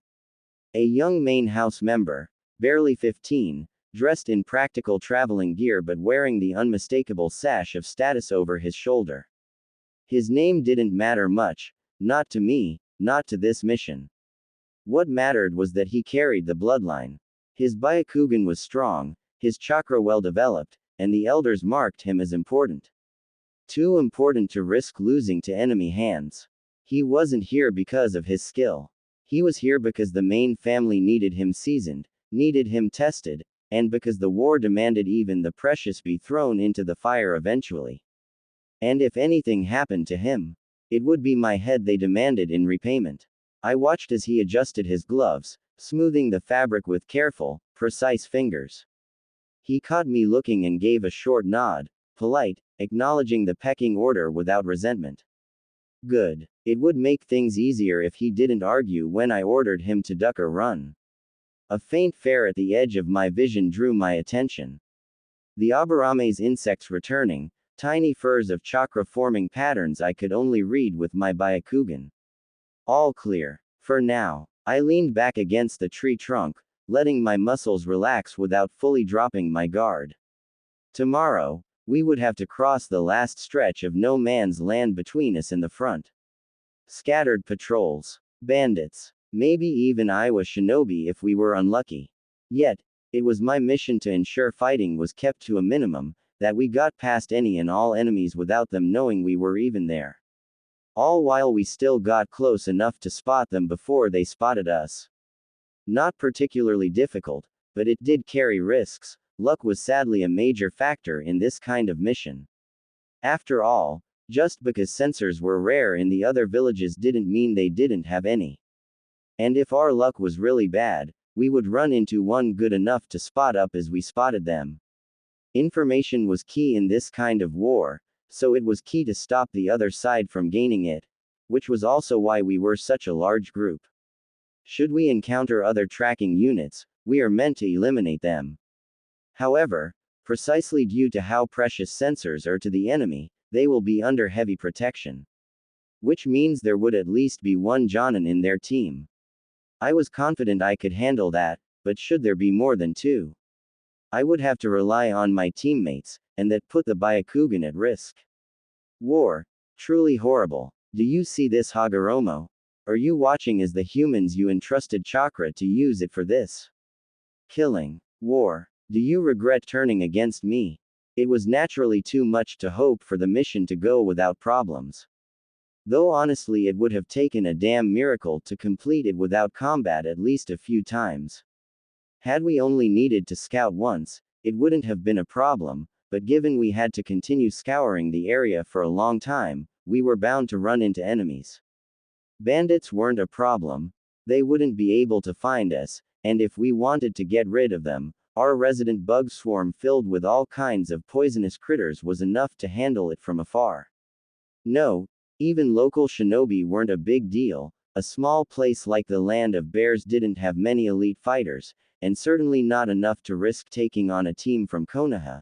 Even if they won, they were likely to earn a powerful enemy, and if they lost, they would also earn one. So, only the other shinobi villages were a real threat. And it just so happened that after only about a week here, we ran into a nightmare team. One with a very skilled sensor, able to track us. And while we too could track them, we couldn't lose them. So, yeah, a fight was incoming and a bad one at that. Alright, we have to engage them. They have two large chakra signatures, so at least two Jonin level opponents. I kept my voice low and calm. This was no time for panic, even if it was the first true danger any of us here had encountered. The others stiffened around me. Even the Hyuga clan members, usually so composed, glanced at each other in grim acknowledgement. The Inuzuka boy muttered something under his breath, his dog bristling at his side. Orders? Asked Shikoto, stepping closer, his voice tight. I tapped the map we'd been keeping updated on a flattened rock nearby. They're tracking us by our trail, I said. But their formation is wide. They're cautious. They don't know who they're following, just that it's a large group. That was our one advantage. Or it could have been. One possible tactic would have been to split up, and thin their numbers while keeping their Jonin busy. The problem was that the main clan member, I couldn't afford to split the group up. We needed to stay together for his sake, which meant we needed to engage in a direct fight. I looked over at Shikoto. Nara, got any ideas for how to deal with this situation? I wasn't out of ideas myself, but I figured that I might as well ask. His clan was known for their tactical ability after all. He frowned, chewing on his bottom lip for a second, thinking hard, not panicking. Good. At least he wasn't completely green. If we try to flee, they'll pick us off one by one, he said, voice low but steady. And they're too fast to outrun if they spot us breaking formation. Exactly, I said. So, He tapped the map, finger tracing a rough circle around a narrow valley a little further west. Here, the terrain bottlenecks. We could force them into a kill zone. Limit their movement. Use the trees and narrow paths to neutralize their numbers. It was a good plan. Smart, simple, and most importantly, it kept the team together. I smiled slightly. Not bad for a first war. He flushed, but straightened his shoulders a little. All right, everyone listen up, I said, raising my voice just enough to cut through the mounting tension. We're going to fall back toward the valley. Hyuga in front and sides. Inuzuka on point with Kuro. Bug Boy in the center with the main house heir. I turned to the boy in question, meeting his pale eyes. You stay in the middle. You protect yourself if you must, but your job is survival first. Understood. He nodded sharply, no hesitation. Good. We might just all make it without injuries. The movement was tense, but disciplined. Given that we knew we would soon engage the enemy, we gave up on stealth and slowed down, saving a bit of energy. It hardly mattered that they gained on us, we would reach the target area well before them anyway. If we had the time, we could set up some more traps, but we didn't, and with a sensor on their side, they might be pointless, so again, we skipped all that. I kept my Byakugan active as we ran. I had trained them to near perfection, allowing me to use them with barely any chakra cost, so I could keep an eye on our pursuers as we ran. The enemy was following, but more cautious now. They'd realized we weren't blind prey. They were adjusting their approach, falling back slightly, tightening formation. They knew we were preparing something. Smart bastards. We reached the valley mouth within an hour. It was perfect, narrow, steep walls of stone and tangled undergrowth. Normally it wasn't a good idea to fight possible Iowa shinobi in a place like this, too much stone for them to use. This particular valley, however, was perfect.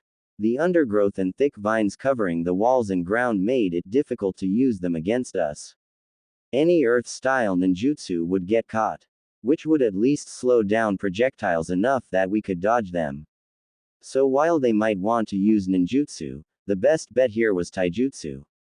Still didn't mean we should get careless. I gestured quickly to the others. The Hyuga spread out along the ridges, taking positions in the trees.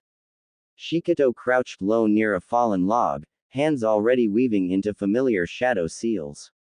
The Inuzuka boy and his dog hunkered down by a boulder, ready to spring.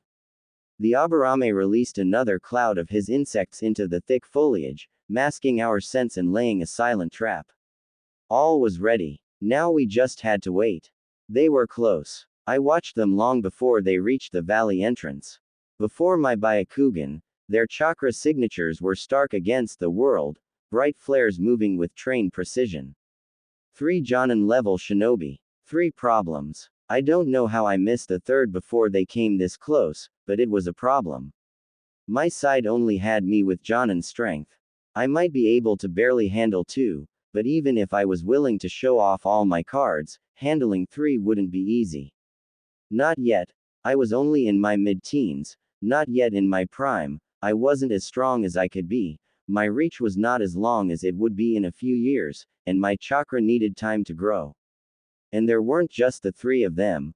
All in all, there were 10 of them, more than on our side, and stronger than our side. It didn't look good at all. All I could hope was that the extra 7 weren't very strong. Their chakra signatures seemed to indicate genin level, but even genin could be dangerous, especially if they were used properly. And in war, everyone was dangerous. I didn't have time to hesitate.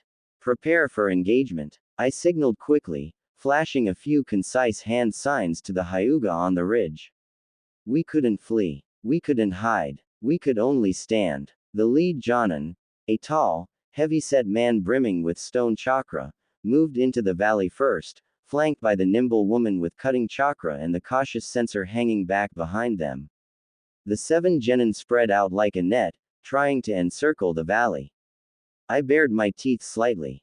Smart. By stacking up, they were vulnerable to AoE attacks, and by splitting up in a wide net, they could engage with their superior numbers. Thankfully, The small area to move in would mean that it would quickly become a taijutsu battle, no matter if they want it or not. And my Hyuga clan is never afraid of a taijutsu battle. The Iowa shinobi didn't rush. They advanced at a steady pace, confident, measured. They knew their advantage. When they finally came into clear view, the heavyset leader halted a few meters ahead of us, his feet planted like deep roots in the earth. He raised a hand in a gesture of parley. I didn't move. Neither did my team. Team from Konoha, he called out, his voice low and rough like gravel grinding under a heavy boot. You are outnumbered, outmatched. His eyes scanned our formation, sharp, calculating. He lingered for a moment on face, my eyes, the Byakugan. I didn't wear anything to hide the seal on my forehead, though the others all did. By showing the curse seal, I let them know that there was no point in trying to seal my eyes, made me less of a target. The others all wore something to cover their foreheads, to disguise the main family's markless forehead. But even if he noticed the fact that he couldn't steal my eyes, he still took note of the many Hyuga clan members in this team. A slow smirk tugged at his lips. A smart commander would know when to surrender, he said. Lay down your weapons. Submit. We'll take prisoners. He didn't say what kind of prisoners. He didn't need to. Behind him, the genin shifted restlessly, weapons at the ready. The woman to his left, the fast one, gave him a small look of disgust. Members of the Hyuga clan were all good-looking, our skin fair and bodies lean. We had a noble air to use, and I in particular looked exceptionally fine. The mark on my forehead meant I would die the moment the main clan learned of my capture, but he would still be able to enjoy his sweet time with me as his prisoner. It would be a fate worse than death. Defiled and abused, then killed off. Yeah, there would be no surrendering. The man must have seen the cold look in my eyes, because his smirk only deepened. He thought we were scared. He thought wrong. I stepped forward half a pace, shoulders relaxed, hands loose at my sides. No, I said, my voice carrying clearly over the valley. Simple. Final. The Iowa leader's smile twisted into something uglier. His chakra flared in answer, a deep rumble that made the vines around us tremble. So be it, he growled. We offered you mercy. He dropped his hand. The world exploded into motion. While my side were all teens, and their sides too had plenty of young genin, there were no fools here. We all knew our advantages and disadvantages. They had the number, they had the strength, so they wanted to use that. They also knew that we likely had the upper hand in a battle of taijutsu. We knew that, so we wanted to engage them, and they wanted to maintain their distance. Stop us from closing in, so they could kill us from afar using ninjutsu. Two of the Jonin moved to intercept me as I charged. The man and the faster woman. The third, the censor, stepped back with the genin, and they quickly began weaving hand signs. The first barrage came fast. I darted forward, weaving between the two charging Jonin, each of them angling to pin me in place. Behind them, the censor and the genin unleashed their first wave. A wall of earth exploded upward across the valley entrance, sealing it shut. No escape. At the same time, sharp spires of stone burst from the ground, cutting off easy paths between the ridges where my Hyuga had positioned themselves. They were trying to isolate us.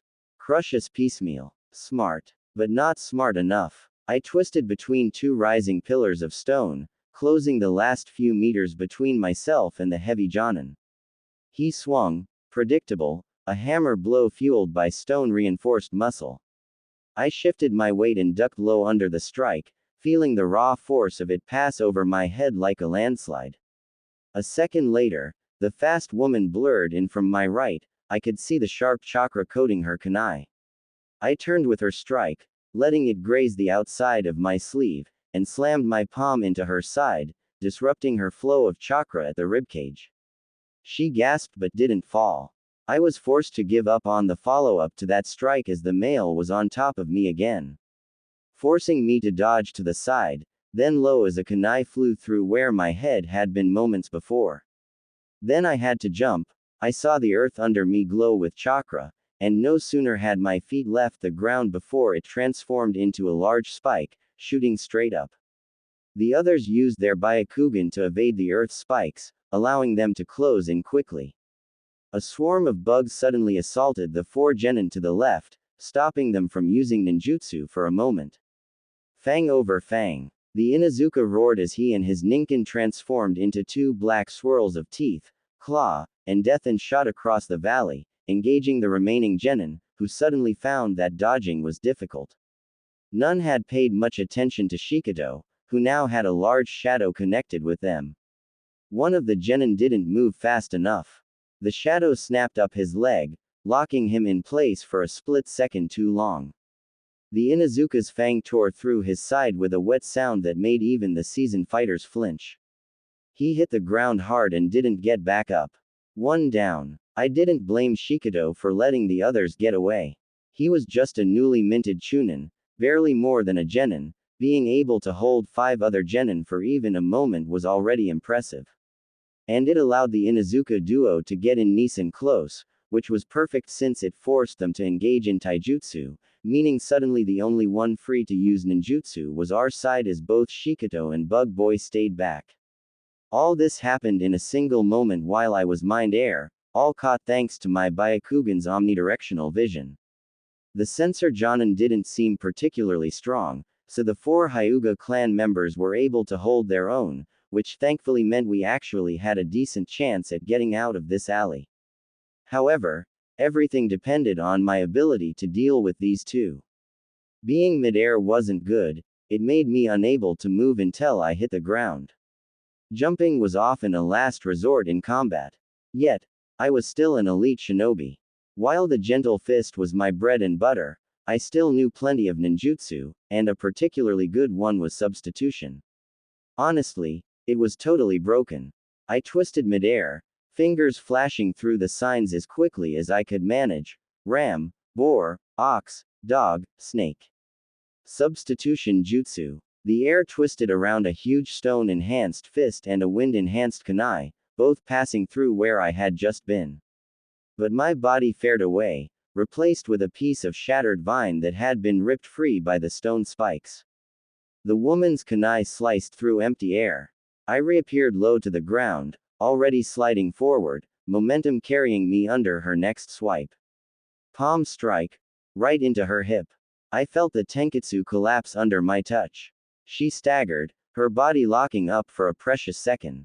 Yet, once again, I wasn't able to take advantage of that second, as I had to use it to evade yet another attack by the male.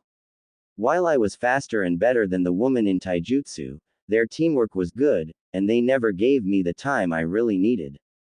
Though at least this time, my attack wasn't one she could just shrug off like before. This would limit her somewhat, not as good as a downed opponent, but it was something. The heavy-set man roared and came at me again, his chakra surging into his arms, making his already bulky frame seem twice as massive. His fists gleamed with stone armor, thick and crude, but it didn't matter how hard he hit if he couldn't land a blow. I turned sideways, letting him thunder past by a hair's breadth, my hands grazing the inside of his elbow. Tap! Chakra burst. The stone armor around his arm cracked and splintered, chakra flow disrupted mid-technique. He stumbled, the sudden loss of reinforcement throwing off his balance. I pivoted sharply, ready to press the attack, but the woman was already closing the gap, her kunai flashing toward my throat. I exhaled through my nose, body sinking lower. Gentle fist. Swirling branch. Not a full rotation like the heavenly spin, too wasteful, too loud, but a tight, twisting slip of motion. Her blade passed harmlessly over my head, and my open palm slammed into the tendons behind her knee. She gasped and buckled, falling to one side. I chased her down with a second strike to the lower ribs, precise enough to shut off her core strength for a few precious seconds. The heavy Jonin recovered quickly. He was dumb muscle, but muscle conditioned by years of experience, and he launched himself at me again, this time lower, smarter, aiming to grab instead of crush. I let him think he could catch me. At the last second, I shifted. His massive hands grazed the edge of my sleeve, fingers clenching on empty air as I spun in closer, right under his arms. Palm to solar plexus. Chakra burst. He wheezed as the energy slammed into his diaphragm, stealing his breath, staggering him back 2 steps. A kunai zipped past my ear, another genin taking a potshot. I batted it aside lazily with AF of my sleeve, not even needing to look. Byakugan saw everything. The battlefield around me was chaos. The Inuzuka and his ninkin were locked in combat with 3 genin, another had died due to being careless and not paying attention to Shikado. Now, it was back and forth. The Inuzuka clan's taijutsu was tailored for hit and run. So he zipped around, trying to get a hit in, and with his beast mimicry, both he and his ninkin were dangerous. More so when shadows could be deadly. Though it wasn't like Shikado could lend too much help, since he was also helping Bug Boy and the Hyuga Quartet. In particular, the Aburame was struggling. It wasn't easy to deal with 3 genin at once, more so since he was clearly more of a censor than an assassin, so his poisons weren't potent enough. So he even had to engage them in taijutsu, and only his strange bug jutsus and support kept him from being taken down. Meanwhile, the 4 Hyuga fighters kept pressing the censor Jonin, coordinated and relentless. I could see their strikes flow together in seamless tandem, each one targeting a different point, trying to collapse his defense layer by layer. The Iowa censor was holding for now, barely, but it was clear he was losing ground. Another few minutes and they'd overwhelm him. If we lived that long. I really couldn't afford to help them. My fight was the most dangerous and the most important. Should I fall, we all die. Well, I wouldn't really die, this was at most a clone of mine, but I would remain stuck in my seal, and after getting out, enjoying freedom, I really didn't want to spend the next few decades in there. Plus, it would mess up my plans, big time. So I couldn't afford to think like this didn't matter, it did. The heavy man regained his footing, his chakra burning even hotter now, thicker, heavier. He wasn't going to bother trying to grapple again. He wanted to end it in a single blow. Across from him, the woman circled, slower, clutching her side where I'd shut down her chakra. She was still dangerous, still sharp. I exhaled quietly and let my hands rise again into the gentle fist stance, low, open, fluid. One mistake would kill me. Yet, I knew that was fine, good even. It was this kind of thing I needed, it was here I could grow the most. Right at the edge, the heavy Jonin stomped forward, each step making the ground tremble slightly, chakra pouring off him in waves. His earth armor thickened again, rough and jagged this time, more weapon than shield. The woman darted in on the opposite side, her movements tighter, faster, the chakra on her kunai faring like a blade of cutting wind. They came at once. I didn't move, not until the very last moment. The heavy one swung a backhanded hammer blow, a crushing arc meant to trap me against the wall of stone he'd created behind us. The woman struck low, aimed to sever a tendon or pierce a kidney. I flowed. One step forward, the barest shift of my weight. Their attacks crashed into empty space where I had been an instant before.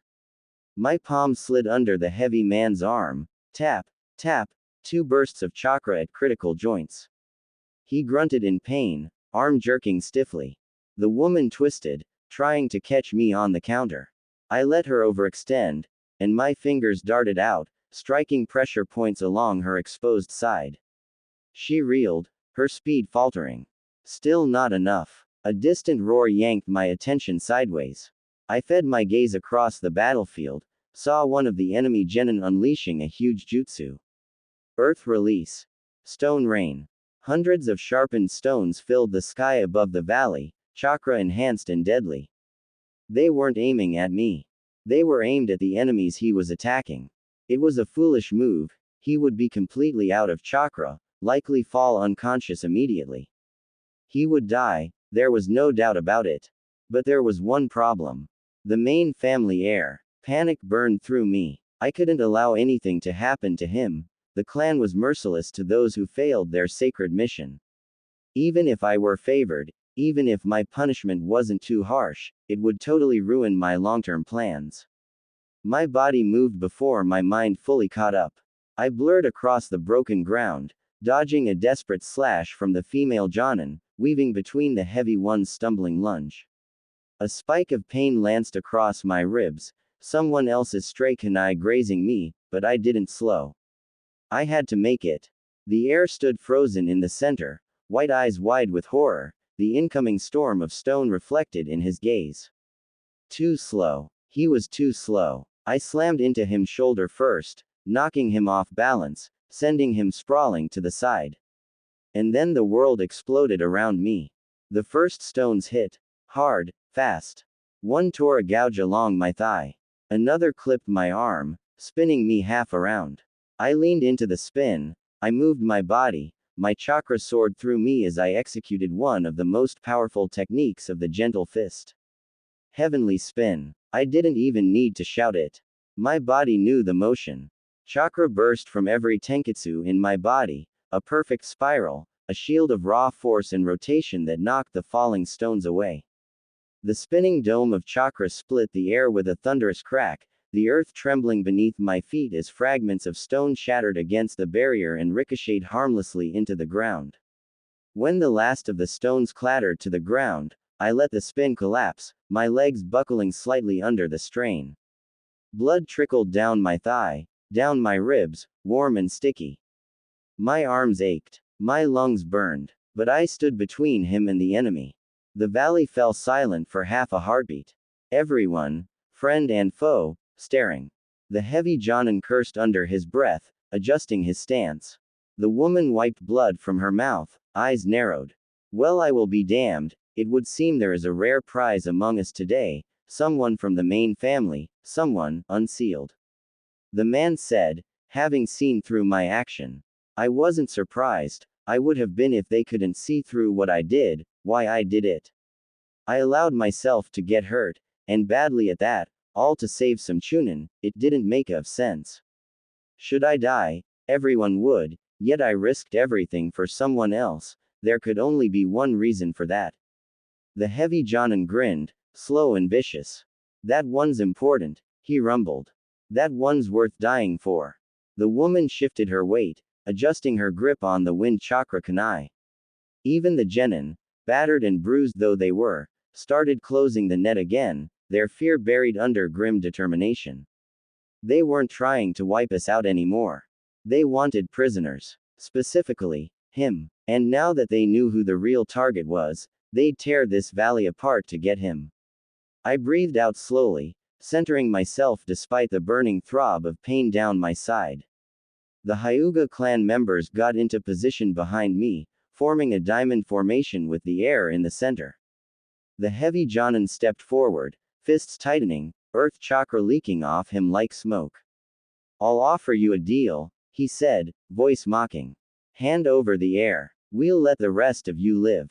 A scoff tore itself from my lips before I could help it. As if, I spat. He smiled wider. The woman next to him quickly started weaving signs, no doubt to attack from a distance, to deal with me, and take the air prisoner, but I couldn't allow that. I didn't have time to waste.